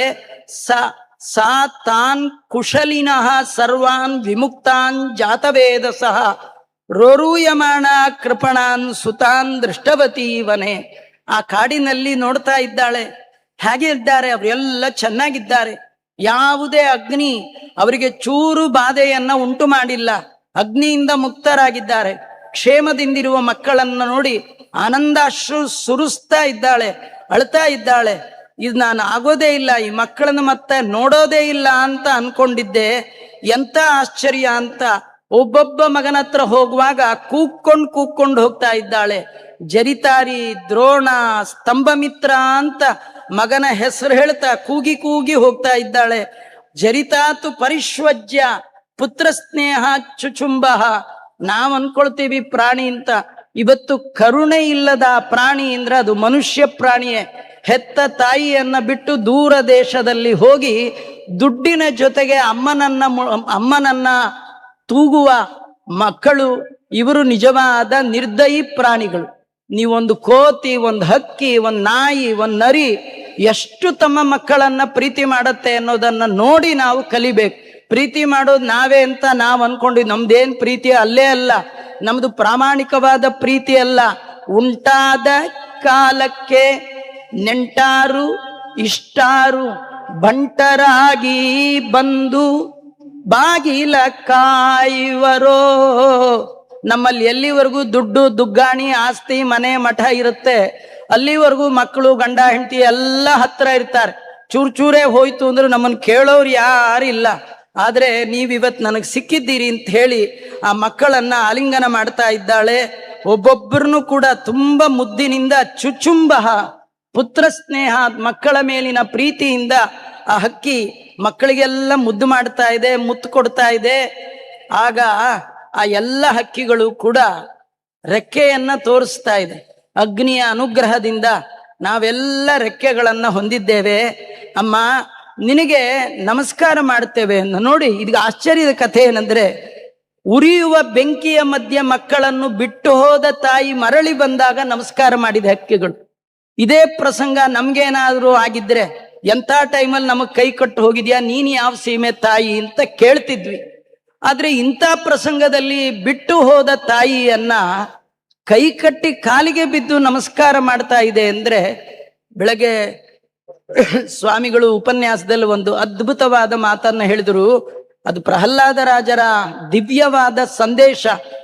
ದೈತ್ಯ ಬಾಲಕರಿಗೆ ಹೇಳ್ತಾರೆ, ಏನು ದಯಾಂಕುರುತ ಸರ್ವತ್ರ, ಇಡೀ ಪ್ರಾಣಿ ಪ್ರಪಂಚದ ಮೇಲೆ ದಯೆಯನ್ನ ಮಾಡ್ಬೇಕಂತೆ, ಅನಿಮಿತ್ತವಾಗಿ ಮಾಡ್ಬೇಕಂತೆ. ನಾವು ಮಾಡ್ತೇವೆ, ಉಪಕಾರ ಮಾಡಿದವ್ರ ಮೇಲ್ ಮಾತ್ರ ನಮಗೆ ಪ್ರೀತಿ. ಉಪಕಾರ ಮಾಡದೇ ಇದ್ದವನ್ ಕಂಡ್ರೆ ನಮಗಾಗೋದೇ ಇಲ್ಲ. ಬೇಕಾದವ್ರಿಗೆ 2 ಸೌಟ್ ತುಪ್ಪ, ಬೇಡದೆ ಇದ್ದವ್ರಿಗೆ ಬರೀ ಚಮಚದ ಶಬ್ದ. ಇದು ನಮ್ಮ ಹಣೆ ಬರ. ಆದ್ರೆ ಇಲ್ಲಿ ಆಶ್ಚರ್ಯ ಅಂದ್ರೆ, ಇಂತಹ ಪ್ರಸಂಗದಲ್ಲಿ ಬಿಟ್ಟು ಹೋದ ತಾಯಿ ಬಂದ್ರೆ ಆ ಎಲ್ಲ ಹಕ್ಕಿಗಳು ನಮಸ್ಕಾರ ಮಾಡ್ತಾ ಇದೆ ಅಂದ್ರೆ ಇದರಿಂದಲೇ ನಾವು ತಿಳ್ಕೊಳ್ಬೇಕು, ಅದು ಋಷಿ ಹಕ್ಕಿಗಳು ಹುಟ್ಟುವಾಗಲೇ ಜ್ಞಾನಿಗಳಾಗಿ ಹುಟ್ಟಿರ್ತಕ್ಕಂಥದ್ದು. ಪರಿಶ್ವಜ್ಯತಾನ್ ಸರ್ವಾನ್ ಮೂರ್ಧಾಗ್ನಾಯ ಬಾಲಕಾನ್ ಪುತ್ರಸ್ಪರ್ಶಾತು ಯಾ ಪ್ರೀತಿ. ಅದೇ ಸಮಯಕ್ಕೆ ಸರಿಯಾಗಿ ಮಂದಪಾಲನು ಅಲ್ಲೇ ಬಂದ್ಬಿಟ್ಟ. ಅವಳಿಗೋ ಬಹಳ ಸಂತೋಷ. ಒಂದು ಮಕ್ಕಳನ್ನ ನೋಡಿದ ಸಂತೋಷ, ಇನ್ನೊಂದು ಗಂಡನ್ ನೋಡಿದ ಸಂತೋಷ. ಆತ ಬಂದದ್ದೇ ಪರಿಶ್ವಜ್ಯತಾನ್ ಸರ್ವಾನ್. ಆ ಮಕ್ಕಳನ್ನ ಆಲಿಂಗನ ಮಾಡ್ಕೊಂಡ. ಮೂರ್ಧ್ಯ ಅಗ್ರಾಯ ಬಾಲಕಾನ್, ತಲೆಯನ್ನ ಆಗ್ರಾನ ಮಾಡ್ತಾ ಇದ್ದಾನೆ. ಇಲ್ಲಿ ಮಹಾಭಾರತ ಹೇಳುತ್ತೆ, ಆ ಮಕ್ಕಳನ್ನ ಆಲಿಂಗನ ಮಾಡಿಕೊಂಡಾಗ ತಂದೆಯಾದವನಿಗೆ ಯಾವ ಒಂದು ಸಂತೋಷ ಆಗ್ಬೇಕು ಅದನ್ನ ಅವನು ಹೊಂದಿದ. ಅವಾಪ ಪುತ್ರಸ್ಪರ್ಶಾತು ಯಾ ಪ್ರೀತಿ ತಾಮ್ ಅವಾಪ ಸ ಗೌತಮಃ. ಗೌತಮ ಗೋತ್ರದಲ್ಲಿ ಹುಟ್ಟಿದಂತಹ ಮಂದಪಾಲ ಋಷಿ ತನ್ನ ಮಕ್ಕಳನ್ನ ಅಪ್ಪಿಕೊಂಡಾಗ ಅವನಿಗೊಂದು ಬಗೆಯ ಸುಖ ಆಯ್ತಂತ. ಇದರಿಂದ ನಮಗೆ ಹೇಳ್ತಾ ಇದೆ, ಇವತ್ತು ನಾವು ಪುಟ್ಟ ಮಕ್ಕಳನ್ನ ಆಲಿಂಗನ ಮಾಡಿಕೊಳ್ಳುವಂತಹ ಪ್ರಸಂಗವೇ ಇಲ್ಲ. ಯಾಕೆ? ಮಕ್ಕಳು ಪುಟ್ಟವರಿರುವಾಗ ನಾವು ಮನೇಲೇ ಇಟ್ಕೊಳ್ಳಲ್ಲ. ಆ ಪುಟ್ಟ ಮಕ್ಕಳನ್ನ ನಾವು ಸಂಪಾದನೆ ಮಾಡುವ ಬರದಲ್ಲಿ ಸಾಫ್ಟ್ವೇರ್ ಹಾರ್ಡ್ವೇರ್ ಆಗಿ ಆ ಪುಟ್ಟ ಮಕ್ಕಳನ್ನ ಬೇಬಿ ಸಿಟ್ಟಿಂಗ್ ಸೆಂಟರ್ಗೆ ಹಾಕ್ಬಿಡ್ತೀವಿ. ಅವು ದೊಡ್ಡವರಾದ್ಮೇಲೆ 20 ವರ್ಷ 25 ವರ್ಷ ಆದ್ಮೇಲೆ ಅವ್ರನ್ನ ಆಲಿಂಗನ ನೀವು ಮಾಡ್ಕೊಳ್ಳಿಕ್ಕಾಗಲ್ಲ. ಪುಟ್ಟ ಮಕ್ಕಳಿದ್ದಾಗ ಆಲಿಂಗನ ಮಾಡ್ಕೊಂಡ್ರೆ ಏನು ಆನಂದ ಇದೆ ಅದು ಅವ್ರಿಗೆ ಗೊತ್ತಾಗುವಂಥದ್ದು. ಪುತ್ರ ಸ್ಪರ್ಶಾತು ಯಾ ಪ್ರೀತಿ ತಾಮ್ ಅವಾಪಸ ಗೌತಮ ಗೋತ್ರದ ಮಂದಪಾಲ ಋಷಿ ಮಕ್ಕಳನ್ನ ಅಗ್ರಾನ ಮಾಡಿ ಆಲಿಂಗನ ಮಾಡಿಕೊಂಡು ಮಕ್ಕಳ ಅಪ್ಪುಗೆಯಲ್ಲಿರುವ ಆನಂದವನ್ನ ಅವನು ಹೊಂದಿದ ಅಂತ ಹೇಳ್ತಾ ಇದ್ದಾರೆ. ಜರಿತೆ ಮತ್ತೆ ಒಬ್ಬೊಬ್ಬರ ಹತ್ತಿರ ಬಂದರೂ ಪ್ರಲಾಪ ಮಾಡ್ತಾ ಇದ್ದಾಳೆ. ಆ ಸಂದರ್ಭದಲ್ಲಿ ಇನ್ನೂ ಒಂದು ಬಹಳ ಒಳ್ಳೆ ಮಾತು ಮಹಾಭಾರತದಲ್ಲಿ, ಉಚ್ಯತೆ ವಚನಂ ಕಿಂಚಿನ್ ನಚೈವ ಸಾಧು ಅಸ್ವಾದುವ.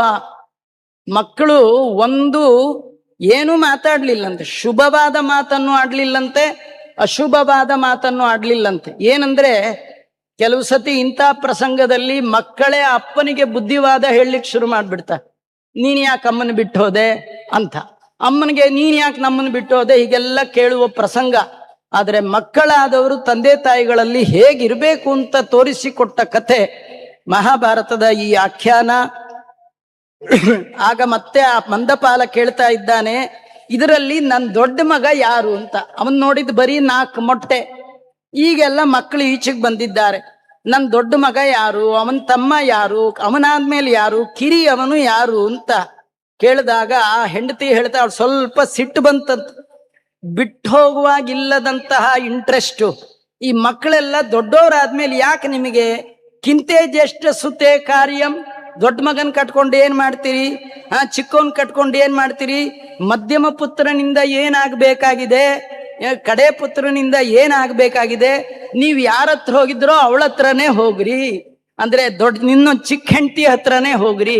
ಅಂದ್ರೆ ಈ ಹೆಣ್ಣು ಮಕ್ಕಳ ಮನಸ್ಸು ಅದು ಬಹಳ ಕಠಿಣ, ಅದು ಗೆಲ್ಲೋದು ಬಹಳ ಕಷ್ಟ. ಯಾರ ಮನಸ್ಸು ಗೆಲ್ಲೋದು ಕಷ್ಟ. ದಾಸರು ಒಂದೇ ಮಾತಲ್ಲಿ ಹೇಳ್ತಾರೆ, ಹರಿಯೇ ನಿನ್ನ ಮೆಚ್ಚಿಸಬಹುದು, ನರರ ಮೆಚ್ಚಿಸಲಹುದೇ. ಅದು ಹೆಣ್ಣಾಗ್ಲಿ ಗಂಡಾಗ್ಲಿ ಜನರ ಪ್ರೀತಿಗಾಗಿ ಏನ್ ಕಾರ್ಯಕ್ರಮ ಮಾಡಿದ್ರು ಎಲ್ಲ ಫೇಲೆ. ದೇವರ ಪ್ರೀತಿಗಾಗಿ ಮಾಡ್ಬೇಕಂತೆ. ಕುರುವತೆ ಕರ್ಮ ಯತ್ ಪ್ರೀತಯೇ ಸಜ್ಜನಾಹ. ಸಜ್ಜನರು ಅಂತ ಯಾರನ್ನು ಕರಿಬೇಕು ಅಂದ್ರೆ ತಾವು ಮಾಡುವ ಯಾವುದೇ ಕರ್ಮದ ಉದ್ದೇಶ ಹಿನ್ನೆಲೆ ಒಂದೇ ಇರಬೇಕು, ಅದು ಭಗವತ್ ಪ್ರೀತಿ, ಭಗವತ್ ಪ್ರಾಪ್ತಿ, ಬಿಂಬರೂಪಿಯಾದ ಪರಮಾತ್ಮನ ಸಾಕ್ಷಾತ್ಕಾರಕ್ಕೋಸ್ಕರವಾಗಿ ಮಾಡಬೇಕು. ಅದಕ್ಕಾಗಿ ಭಗವಂತ ಪ್ರೀತನಾಗುವಂತ ಮಾಡಬೇಕೇ ವಿನಃ ಇನ್ನೊಬ್ಬರ ಪ್ರೀತಿಗಾಗಿ ಅಂತ ಮಾಡಿದ್ರೆ ನಿಜವಾಗಿಯೂ ಆಶ್ಚರ್ಯ ಆಗುತ್ತೆ. ಸ್ವಾಮಿಗಳವರು ಇಷ್ಟು ಖರ್ಚು ಮಾಡಿ ಇಷ್ಟೆಲ್ಲ ವ್ಯವಸ್ಥೆ ಮಾಡಿ ಇದೇನಾದ್ರೂ 100 ಜನ ಬಂದು ಕೇಳಲಿ, ಫೇಮಸ್ ಆಗ್ಲಿ ಅಂತ ಏನಾದ್ರು ಇಟ್ಕೊಂಡಿದ್ರೆ ಅತ್ಯಂತ ದುಃಖದ ಪ್ರಸಂಗ. ಇಲ್ಲಿ ಅಮೂರ್ತ ರೂಪದಿಂದ ದೇವತೆಗಳಿದ್ದಾರೆ ಎನ್ನುವ ಎಚ್ಚರಿಕೆ ಇದೆ, ಗುರುಗಳಿದ್ದಾರೆ ಎನ್ನುವ ನಂಬಿಕೆ ಇದೆ. ಅನೇಕ ಸಂತರು ಜ್ಞಾನಿಗಳು ಈ ಪರಂಪರೆಯಲ್ಲಿ ಬಂದ ಹಿರಿಯರು ಇದ್ದಾರೆ. ಅವರೆಲ್ಲರ ಅಂತರ್ಯಾಮಿಯಾಗಿ ವಾಯುದೇವರಿದ್ದಾರೆ, ಅವರೆಲ್ಲರ ಅಂತರ್ಯಾಮಿಯಾಗಿ ಭಗವಂತ ಇದ್ದಾನೆ ಎನ್ನುವ ಎಚ್ಚರಿಕೆಯಿಂದ ಈ ಕಾರ್ಯಕ್ರಮವನ್ನ ಹಮ್ಮಿಕೊಂಡು ಮಹಾಭಾರತದ ಅದ್ಭುತವಾದ ಈ ಕಾರ್ಯಕ್ರಮವನ್ನ, ಪಾರಾಯಣ ಪ್ರವಚನದ ಕಾರ್ಯಕ್ರಮವನ್ನ ಪೂಜ್ಯ ಶ್ರೀಪಾದಂಗಳವರು ಹಾಕ್ಕೊಂಡಿದ್ದಾರೆ. ಇಷ್ಟೆಲ್ಲ ಆದ್ಮೇಲೆ ಅವರೆಲ್ಲ ಗಂಡ ಹೆಂಡತಿ ಎಲ್ಲರನ್ನು ಕೂಡ ಕರ್ಕೊಂಡು ಹೊರಟು ತುಂಬಾ ಸುಖವಾಗಿದ್ರು ಅಂತ ಹೀಗೆಲ್ಲ ವರ್ಣನೆ ಮಾಡಿದ್ದಾರೆ. ಇದು ಮಂದಪಾಲೋಪಾಖ್ಯಾನ ಅಂತ ಅನೇಕ ಅಧ್ಯಾಯಗಳಲ್ಲಿ ವರ್ಣಿತವಾಗಿರ್ತಕ್ಕಂಥದ್ದು. ಯದ್ಯಪಿ ಇವತ್ತು ನಾನು ಮತ್ತೆ ಮಂದಪಾಲೋಪಾಖ್ಯಾನವನ್ನ ಸಂಕೋಚ ಮಾಡಿ ನಳೋಪಾಖ್ಯಾನವನ್ನ ಶುರು ಮಾಡಬೇಕು ಅಂತ ಅನ್ಕೊಂಡೆ. ಇವತ್ತೊಂದು 2 ಅಧ್ಯಾಯಗಳು ಇನ್ನೊಂದು 10 ನಿಮಿಷದಲ್ಲಿ ನಾನು ಮುಗಿಸ್ತೇನೆ. ಪೂಜ್ಯ ಶ್ರೀಪಾದಂಗಳವರ ಒಂದೊಂದು ಕ್ಷಣ ಅವರದು ಸಾಧನೆಯ ಕ್ಷಣ. ನಮ್ಮಂಥವರ ಮಾತುಗಳನ್ನ ಅವ್ರು ಕೇಳಬೇಕು ಅಂತ ಏನಿಲ್ಲ. ಅನುಗ್ರಹ ಏವ ಚರಂತಿ ನೂನಂ ಭೂತಾನಿ ಭವ್ಯಾನಿ ಜನಾರ್ದನಸ್ಯ ಅಂತ ನಮ್ಮಂಥವ್ರಿಗೆ ಅನುಗ್ರಹ ಮಾಡಲಿಕ್ಕೆ ಭಗವಂತನ ಅದ್ಭುತವಾದ ಸನ್ನಿಧಾನದಿಂದ ಇರ್ತಕ್ಕಂತಹ ಪೂಜ್ಯರು ಅವರು ಕೂತಿದ್ದಾರೆ ಅಂದ್ರೆ ಏಕಂ ಸದ್ವಿಪ್ರ ಬಹುದಾ ವದಂತಿ. ಒಬ್ಬ ಬ್ರಾಹ್ಮಣ ಕೂತ್ರೇನೆ, ಯೋಗ್ಯವಾದ ಬ್ರಾಹ್ಮಣ ಕೂತ್ರೇನೆ ತುಂಬಾ ಜನ ಕೂತ ಹಾಗೆ ಬ್ರಾಹ್ಮಣ ವರ್ಣದಲ್ಲಿಯೇ ಅತ್ಯಂತ ಶ್ರೇಷ್ಠವಾದ ಆಶ್ರಮ ಭಗವಂತನಿಗೆ ಅತ್ಯಂತ ಪ್ರಿಯಕರವಾದ ಆಶ್ರಮ ಚತುರ್ಥಾಶ್ರಮ. ಸನ್ಯಾಸಿಗಳು ಕೂತ್ರೆ ಸ್ವಯಂ ಭಗವಂತನೇ ಕೂತ ಹಾಗೆ. ಅಂತಹ ಸನ್ನಿಧಾನದಲ್ಲಿ 4 ಮಾತುಗಳನ್ನು ಹೇಳುವ ಸೌಭಾಗ್ಯ ನನ್ನ ಪಾಲಿಗೆ. ಇಲ್ಲಿ ಮಹಾಭಾರತದಲ್ಲಿ ವನಪರ್ವದಲ್ಲಿ ಬರುವಂಥದ್ದು ನಳನ ಚರಿತ್ರೆ, ನಳೋಪಾಖ್ಯಾನ ಅಂತ. ಇದು 29 ಅಧ್ಯಾಯಗಳಲ್ಲಿ 936 ಶ್ಲೋಕಗಳಲ್ಲಿ ವ್ಯಾಸರು ಇದನ್ನ ನಿರ್ಮಾಣ ಮಾಡಿಕೊಟ್ಟಿದ್ದಾರೆ. ನಾವೆಲ್ಲ ಸಂತೆಗೆ ಎಷ್ಟು ಬೇಕೋ ಅಷ್ಟೇ ಹೂವಿನ ಮಳವನ್ನ ಕಟ್ಟೋರು ಸೇಲ್ ಮಾಡಿ ಬಂದ ಲಾಭ ಹಿಡ್ಕೊಂಡು ಮನೆಗೆ ಹೋಗು. ನಾವೇ ಹೂ ಕಟ್ಟಿ ದೇವ್ರಿಗೆ ಹಾಕುವಂತ ಸದ್ಬುದ್ಧಿ ನಮಗಿಲ್ಲ. ಆದರೆ ನಮ್ಮ ಪೂಜ್ಯ ಗುರುಗಳು ಬದ್ರಿ ಆಚಾರ್ಯರು ಮತ್ತೆ ಪರಮ ಪೂಜ್ಯರಾದ ಸ್ವಾಮಿಗಳವರು ಇಂಥ ಕೆಲಸದಲ್ಲಿ ನಮ್ಮ ನಿಯೋಜನೆ ಮಾಡಿದಾಗ ಮಾತ್ರ ಅದನ್ನ ಓದುವ ಸಾಹಸ ಮಾಡ್ತೇವೆ. ನಿಜವಾಗಿಯೂ ಇದನ್ನು ಓದುವಾಗ, ನಳನ ಉಪಾಖ್ಯಾನವನ್ನ ಪ್ರತಿ ಶ್ಲೋಕ ಓದುವಾಗ ಸುಮಾರು ಬಾರಿ ನನ್ನ ಕಣ್ಣಲ್ಲಿ ನೀರು ಬಂತು. ಯಾಕಂದ್ರೆ ಒಂದು ಗಂಡ ಹೆಂಡತಿ ಹೇಗಿರ್ಬೇಕು, ಹೇಗೆ ಧರ್ಮದಲ್ಲಿದ್ರು, ಎಷ್ಟು ಪರೀಕ್ಷೆ ಮಾಡ್ತಾಳೆ ಗಂಡನ್ನ, ಆ ಗಂಡ ಹೇಗಿದ್ದ, ಎಂಥ ಅದ್ಭುತವಾದ ಚರಿತ್ರೆ. ಇದರ ನಿರ್ಮಾತೃ ವ್ಯಾಸರು ಇನ್ನೆಷ್ಟು ಮನೋಜ್ಞವಾಗಿ ಈ ಮಹಾಭಾರತವನ್ನ ರಚನೆ ಮಾಡಿದ್ದಾರೆ. ಆಗ್ಲೇ ಪೂಜ್ಯ ಆಚಾರ್ಯ ಸ್ವಾಮಿಗಳವರು ಹುಡುಗರಿಗೆ ಹೇಳ್ತಿದ್ರು, ಇದೆಲ್ಲವನ್ನು ಪಠ್ಯದಲ್ಲಿ ಸೇರಿಸಬೇಕು. ನಿಜವಾಗಿಯೂ ಭಾಗವತ, ಭಾರತ, ರಾಮಾಯಣ ಪಠ್ಯ ಪುಸ್ತಕದಲ್ಲಿ ಬಂತು ಅಂತಾದ್ರೆ, ಅದು ಮಹಾಭಾರತ ಇರ್ಲಿ ರಾಮಾಯಣ ಇರ್ಲಿ, 2 ವಿಷಯಗಳ ನಿರೂಪಣೆಯನ್ನ ಭಗವಂತ ಅದರಲ್ಲಿ ಮಾಡಿದ್ದಾನೆ. 2 ವಿಷಯ, ತುಂಬಾ ವಿಷಯ ಇಲ್ಲ. ಒಂದು, ಒಬ್ಬ ಮನುಷ್ಯ ಹೇಗೆ ಇರ್ಬೇಕು, ಹೇಗೆ ಇರಬಾರ್ದು. ಇರ್ಬೇಕು ಅನ್ಲಿಕ್ಕೆ ಮಹಾಭಾರತದಲ್ಲಿ ಪಾಂಡವರು, ಇರಬಾರ್ದು ಅನ್ಲಿಕ್ಕೆ ಕೌರವರು. ರಾಮಾಯಣದಲ್ಲಿ ಹೇಗೆ ಇರಬೇಕು ಅದು ರಾಮ, ಹೇಗೆ ಇರಬಾರ್ದು ಅನ್ಲಿಕ್ಕೆ ರಾವಣ.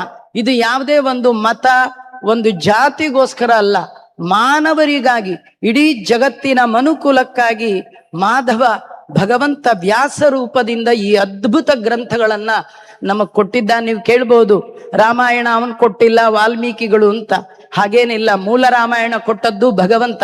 ನಿಮ್ಗದು ಗೊತ್ತಿಲ್ಲ ಅಂದ್ರೂ ಕೂಡ ಭಾಗವತದಲ್ಲಿ 9ನೆಯ ಸ್ಕಂದದಲ್ಲಿ ಸೂರ್ಯವಂಶದ ಚರಿತ್ರೆ ಬರುವಾಗ ಅನೇಕ ಶ್ಲೋಕಗಳಲ್ಲಿ ವೇದವ್ಯಾಸ ದೇವರೇ ರಾಮಾಯಣದ ಕಥೆಯನ್ನ ಹೇಳಿದ್ದಾರಾದ ಕಾರಣ ಅದು ಭಗವಂತನಿಂದಲೇ. ವ್ಯಾಸೋಚ್ಚಿಷ್ಟಂ ಜಗತ್ ಸರ್ವಂ ಅಂತ ತಿಳ್ಕೊಳ್ಬೇಕು. ಇಂತಹ ಮಹಾಭಾರತ ವೇದವ್ಯಾಸ ದೇವರು ರಚನೆ ಮಾಡುವ ಮೂಲಕ ಇಡೀ ಜಗತ್ತಿನ ಮನುಕುಲಕ್ಕೆ ಜೀವನದ ನಡೆಯನ್ನ, ನುಡಿಯನ್ನ, ನಡೆಯ ಒಳಗೆ ಧರ್ಮವನ್ನ, ನುಡಿಯ ಒಳಗೆ ಸತ್ಯವನ್ನ ಇಟ್ಟುಕೊಂಡಾಗ ಎಷ್ಟು ಎತ್ತರಕ್ಕೆ ಜೀವನದಲ್ಲಿ ಏರಬಹುದು ಅಂತ ತೋರಿಸಿಕೊಟ್ಟಂಥದ್ದು ಈ ಪುರಾಣಗಳು. ಅದರಲ್ಲಿ ತೀರ್ಥಯಾತ್ರಾ ಪರ್ವ ಅಂತ. ಈ ತೀರ್ಥಯಾತ್ರಾ ಪರ್ವದಲ್ಲಿ ಅದು ಯುಧಿಷ್ಠಿರ, ಧರ್ಮರಾಜನ ಆಜ್ಞೆಯನ್ನ ಪಡೆದಂತಹ ಅರ್ಜುನ ತಾನು ಸ್ವರ್ಗಕ್ಕೆ ಹೋಗಿದ್ದಾನೆ. ಅವನ್ ನೋಡದೇ ಇರೋದ್ರಿಂದ ತುಂಬಾ ದುಃಖಿತನಾಗಿ ಅಸ್ತ್ರಹೇತೋರ್ ಗತೆ ಪಾರ್ಥೆ ಶಕ್ರಲೋಕಂ ಮಹಾತ್ಮನಿ ನೆವಸನ್ ಕೃಷ್ಣಯಾ ಸಾರ್ಧಂ ಕಾಮ್ಯಕ್ಕೆ ಪುರುಷರ್ಷಭಾಹ.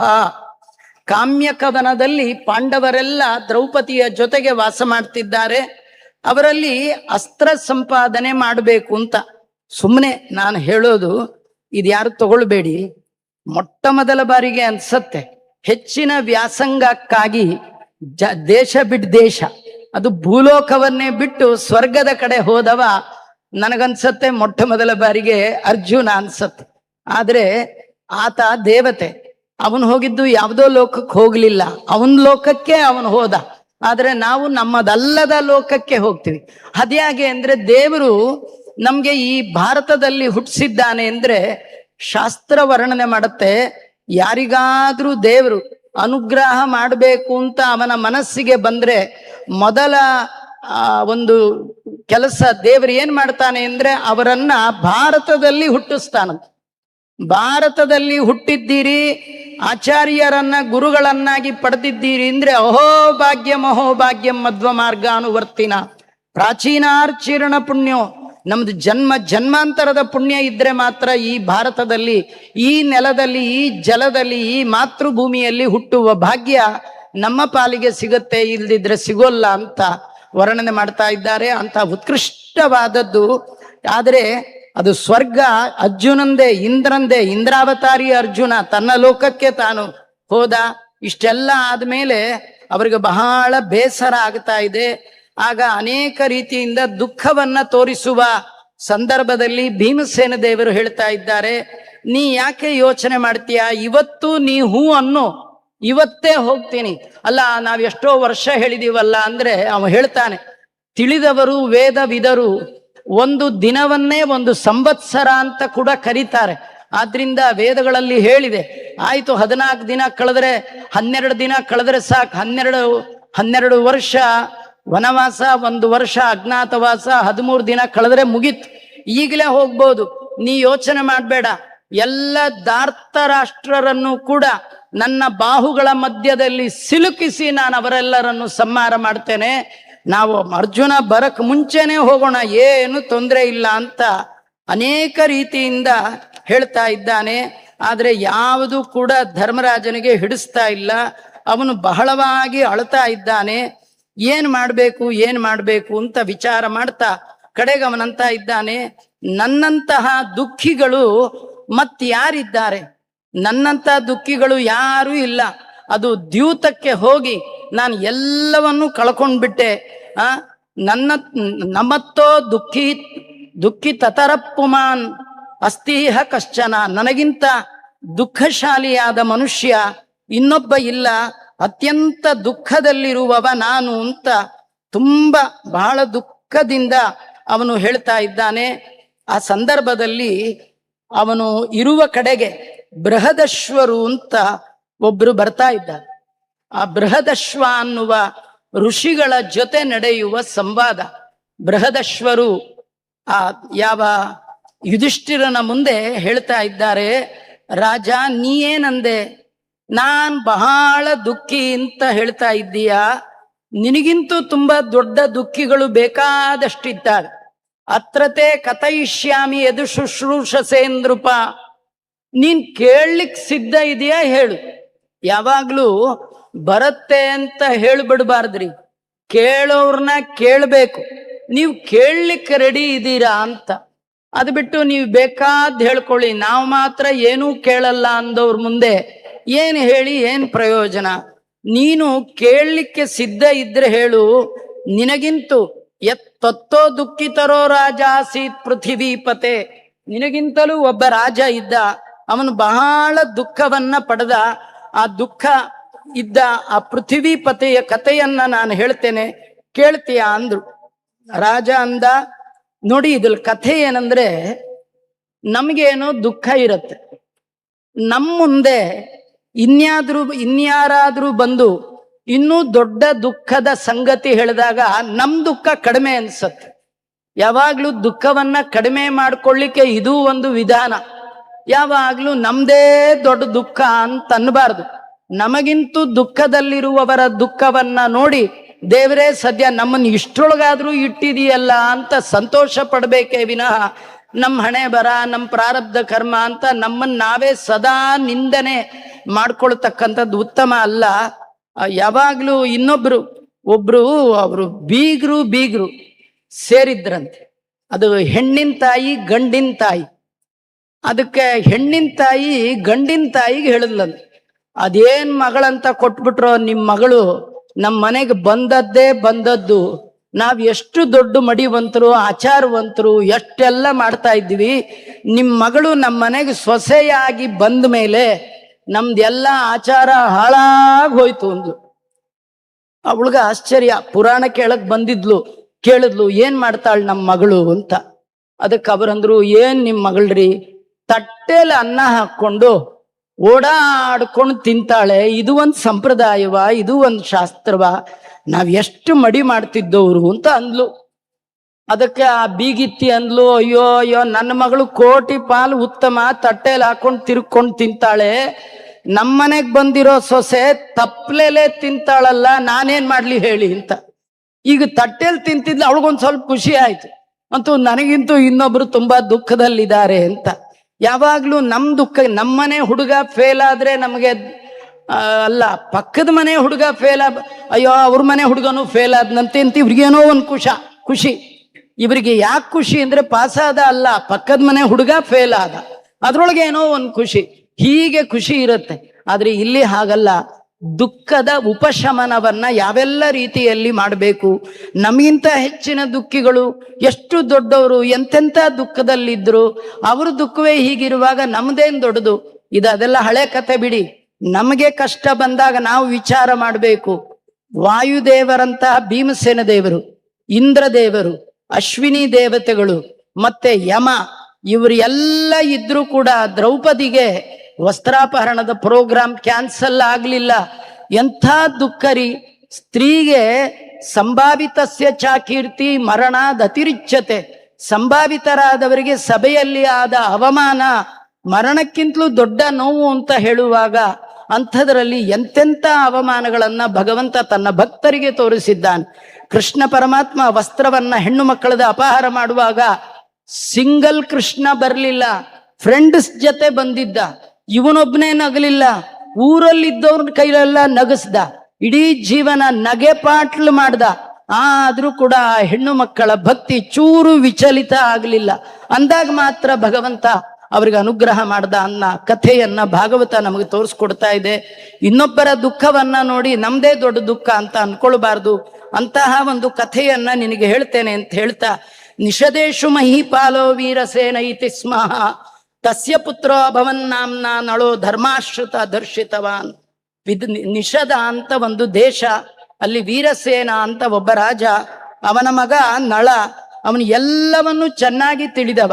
ಆದ್ರೆ ತಮ್ಮನಾದ ಪುಷ್ಕರನಿಂದ ಮೋಸದ ಅಕ್ಷದಲ್ಲಿ ಎಲ್ಲವನ್ನೂ ಕಳ್ಕೊಂಡ. ಅಕ್ಷ ಅಂದ್ರೆ ಪಗಡೆ ಆಟ. ಇವತ್ತು ನಾವು ಇಂಥ ಯಾವ ಕೆಟ್ಟ ಆಟಗಳಿಗೆ ಹೋದ್ರೆ ಎಷ್ಟು ದುಡ್ಡಿದ್ರೂ ಸಾಲಲ್ಲ. ಎಂಥ ದೊಡ್ಡ ದೊಡ್ಡವರು ಇಂಥ ಆಟಕ್ಕೆಲ್ಲ ಹೋಗಿ ಪೂರ ಇಡೀ ಜೀವನವನ್ನೇ ದುಃಖಮಯವನ್ನಾಗಿ ಮಾಡಿಕೊಂಡಿದ್ದಾರೆ. ಇವರೆಲ್ಲ ದೈವಾನುಗ್ರಹ ಸಂಪನ್ನರಿಗೆ ಹೀಗಾಗೋದಾದ್ರೆ, ಗುರು ಹಿರಿಯರ ಅನುಗ್ರಹ ಇಲ್ಲದೆ ನೀವೇನಾದ್ರೂ ಹಿರಿಯರು ಮಾಡಿದ ಸಂಪತ್ತನ್ನ ಕುದುರೆ ಬಾಲಕ್ಕೋ ಅಥವಾ ಇನ್ನೆಲ್ಲೋ ಕಟ್ಲಿಕ್ಕೆ ಹೋಗಿ ಹಾಳಾಗಿ ಹೋದ್ರಿ, ಬಡ್ಡಿ ವ್ಯವಹಾರಕ್ಕೆ ಹೋದ್ರಿ, ಇನ್ನೆಲ್ಲೋ ಹೋದ್ರಿ ಅಂದ್ರೆ ಹೇಗೆ ಹಾಳಾಗ್ತೀರಿ ಅನ್ನೋದನ್ನ ವಿಚಾರ ಮಾಡ್ಕೊಳ್ಬೇಕು. ಇವನು ಕೆಟ್ಟ ದ್ಯೂತದಲ್ಲಿ ಎಲ್ಲ ಮೋಸಕ್ಕೆ ಒಳಗಾಗಿದ್ದಾನೆ. ಹೆಂಡತಿಯ ಜೊತೆಯಲ್ಲಿ ತಾನು ಕಾಡಿನಲ್ಲಿ ವಾಸ ಮಾಡುವ ಪ್ರಸಂಗ ಬಂತು. ಅವನಿಗೆ ವನವಾಸ ಮಾಡುವಾಗ ಅವನಿಗೆ ಯಾರಿಲ್ಲ, ಜೊತೆ ಹುಟ್ಟಿದವರಿಲ್ಲ, ದಾಸರಿಲ್ಲ, ರಥ ಇಲ್ಲ, ಬಾಂಧವರಿಲ್ಲ, ಯಾರೂ ಇರ್ಲಿಲ್ಲ ಅಂತ ಕೇಳ್ತೇವೆ. ಧರ್ಮರಾಜ, ನಿಂಗೇನ್ ಕಡಿಮೆ ಇದೆ ಹೇಳು, ಸುಮ್ಮನೆ ಹೆಸರಿಗಷ್ಟೇ ವನವಾಸ. ಧರ್ಮರಾಜ ಎಲ್ಲಿ ವಾಸ ಮಾಡ್ತಿದ್ರು 10,000 ಜನ ಸನ್ಯಾಸಿಗಳಿರ್ತಿದ್ರಂತೆ, 80,000 ಜನ ಬ್ರಾಹ್ಮಣರು ಇರ್ತಿದ್ರಂತೆ. ಇಂಥ ಬ್ರಾಹ್ಮಣರು ಮಧ್ಯದಲ್ಲಿ ಒಬ್ಬ ಬ್ರಾಹ್ಮಣರು ಒಂದಿನ ಊಟ ಮಾಡಿದವರೇ ಅಚ್ಯುತ ಪ್ರೇಕ್ಷರು ಅಂತ ನಾವು ಕೇಳ್ತೀವಿ. ಅಚ್ಯುತ ಪ್ರೇಕ್ಷರು ದ್ರೌಪದಿಯ ಕೈಯಲ್ಲಿ ಸಿದ್ಧವಾದ ಅನ್ನವನ್ನ ಊಟ ಮಾಡಿದ ಮಹಾನುಭಾವರಾದ ಕಾರಣ ಆಚಾರ್ಯರಿಗೆ ಆಶ್ರಮ ಕೊಡುವ ಯೋಗ್ಯತೆ ಬಂತು ಅಂತ. ಹೀಗಾಗಿ ಯಾರು ಇಲ್ಲ ಅವನಿಗೆ, ನಳನಿಗೆ ಯಾರಂದ್ರೆ ಯಾರೂ ಇಲ್ಲ. ನಿನಗೆ ಹೆಸರಿಗಷ್ಟೇ ವನವಾಸ, ನಿನ್ನ ಮಹಿಮಾ ನೋಡು ಎಷ್ಟು ಜನ ಇದ್ದಾರೆ. ತುಂಬಾ ಜನ ಯಾಕಿರ್ತಿದ್ರು ಅಂದ್ರೆ, ಆಗಾಗ ಪಾಂಡವರನ್ನು ನೋಡ್ಲಿಕ್ಕೆ ಕೃಷ್ಣ ಬರ್ತಿದ್ದ. ನಾವೇ ಹೋದ್ರೆ ಕೃಷ್ಣನ ದರ್ಶನ ಆಗಲ್ಲ. ಸಜ್ಜನರ ಜೊತೆ ಇದ್ರೆ ಸಜ್ಜನರಿಗೆ ಒಡೆಯನಾದ ಭಗವಂತನ ದರ್ಶನ ಆಗತ್ತೆ ಎನ್ನುವ ಸದ್ಭಾವದಿಂದ ಅವರೆಲ್ಲ ಬಂದಿದ್ದಾರೆ. ನಾವು ಅಷ್ಟೇ ಆಗಾಗ ಸಜ್ಜನರ ಸಹವಾಸ ಮಾಡಿದ್ರೆ ಮಾತ್ರ ಭಗವಂತನ ಅನುಗ್ರಹ ಆಗತ್ತೆ. ನೀನಾದರೂ ದೇವತೆಗಳು ಭವಾನ್ನಿ ಸಂವೃತೋ ವೀರೈಹಿ ಭ್ರಾತೃಭಿರ್ ದೇವ ಸಂಹಿತೈಹಿ ಬ್ರಹ್ಮಕಲ್ಪೈ ದ್ವಿಜಾಗ್ರೈಶ್ಚ ತಸ್ಮಾನ್ನಾರ್ಹತಿ ಶೋಚಿತುಂ. ನೀನು ದುಃಖ ಪಡ್ಲಿಕ್ಕೆ ಕಾರಣನೇ ಇಲ್ಲ. ಉತ್ತಮರಾದ ಬ್ರಾಹ್ಮಣರಿದ್ದಾರೆ, ಬ್ರಹ್ಮಜ್ಞಾನಿಗಳಿದ್ದಾರೆ, ದೇವತೆಗಳಿಗೆ ಸಮಾನರಾದಂತಹ ನಿನ್ನ ಸೋದರರಿದ್ದಾರೆ. ಇಷ್ಟೆಲ್ಲ ಇಟ್ಕೊಂಡು ಅಳ್ತಾ ಇದ್ದೀಯಲ್ಲ, ಯಾರು ಇಲ್ಲದೆ ಇರೋ ನಳ ಆ ಕಾಡಿನಲ್ಲಿ ಹೇಗೆ ಕಷ್ಟಪಟ್ಟಿರಬೇಡ ಅಂದಾಗ ಯುಧಿಷ್ಠಿರ ಹೇಳ್ತಾನೆ, ವಿಸ್ತಾರೇಣ ಅಧಿಗಚ್ಚಾಮಿ ನಳಸ್ಯ ಸುಮಹಾತ್ಮನ ಚರಿತಂ ವದತಾಂ ಶ್ರೇಷ್ಠ ತ್ವಂ ತದಾಖ್ಯಾತುಮರ್ಹಸಿ. ನಂಗೆ ದಯಮಾಡಿ ಆ ನಳನ ಚರಿತ್ರೆಯನ್ನ ಹೇಳಿ ಅಂತ ಕೇಳ್ತಾ ಇದ್ದಾನೆ. ಆ ನಳನ ಚರಿತ್ರೆಯನ್ನ ಅವರು ಹೇಳ್ತಾ ಇದ್ದಾರೆ. ಆ ಕಥೆಯನ್ನ ಮುಂದುವರೆದ ಭಾಗ ನಾಳೆ ಅದನ್ನ ಹೇಳುವ ಪ್ರಯತ್ನ ಮಾಡ್ತೇನೆ.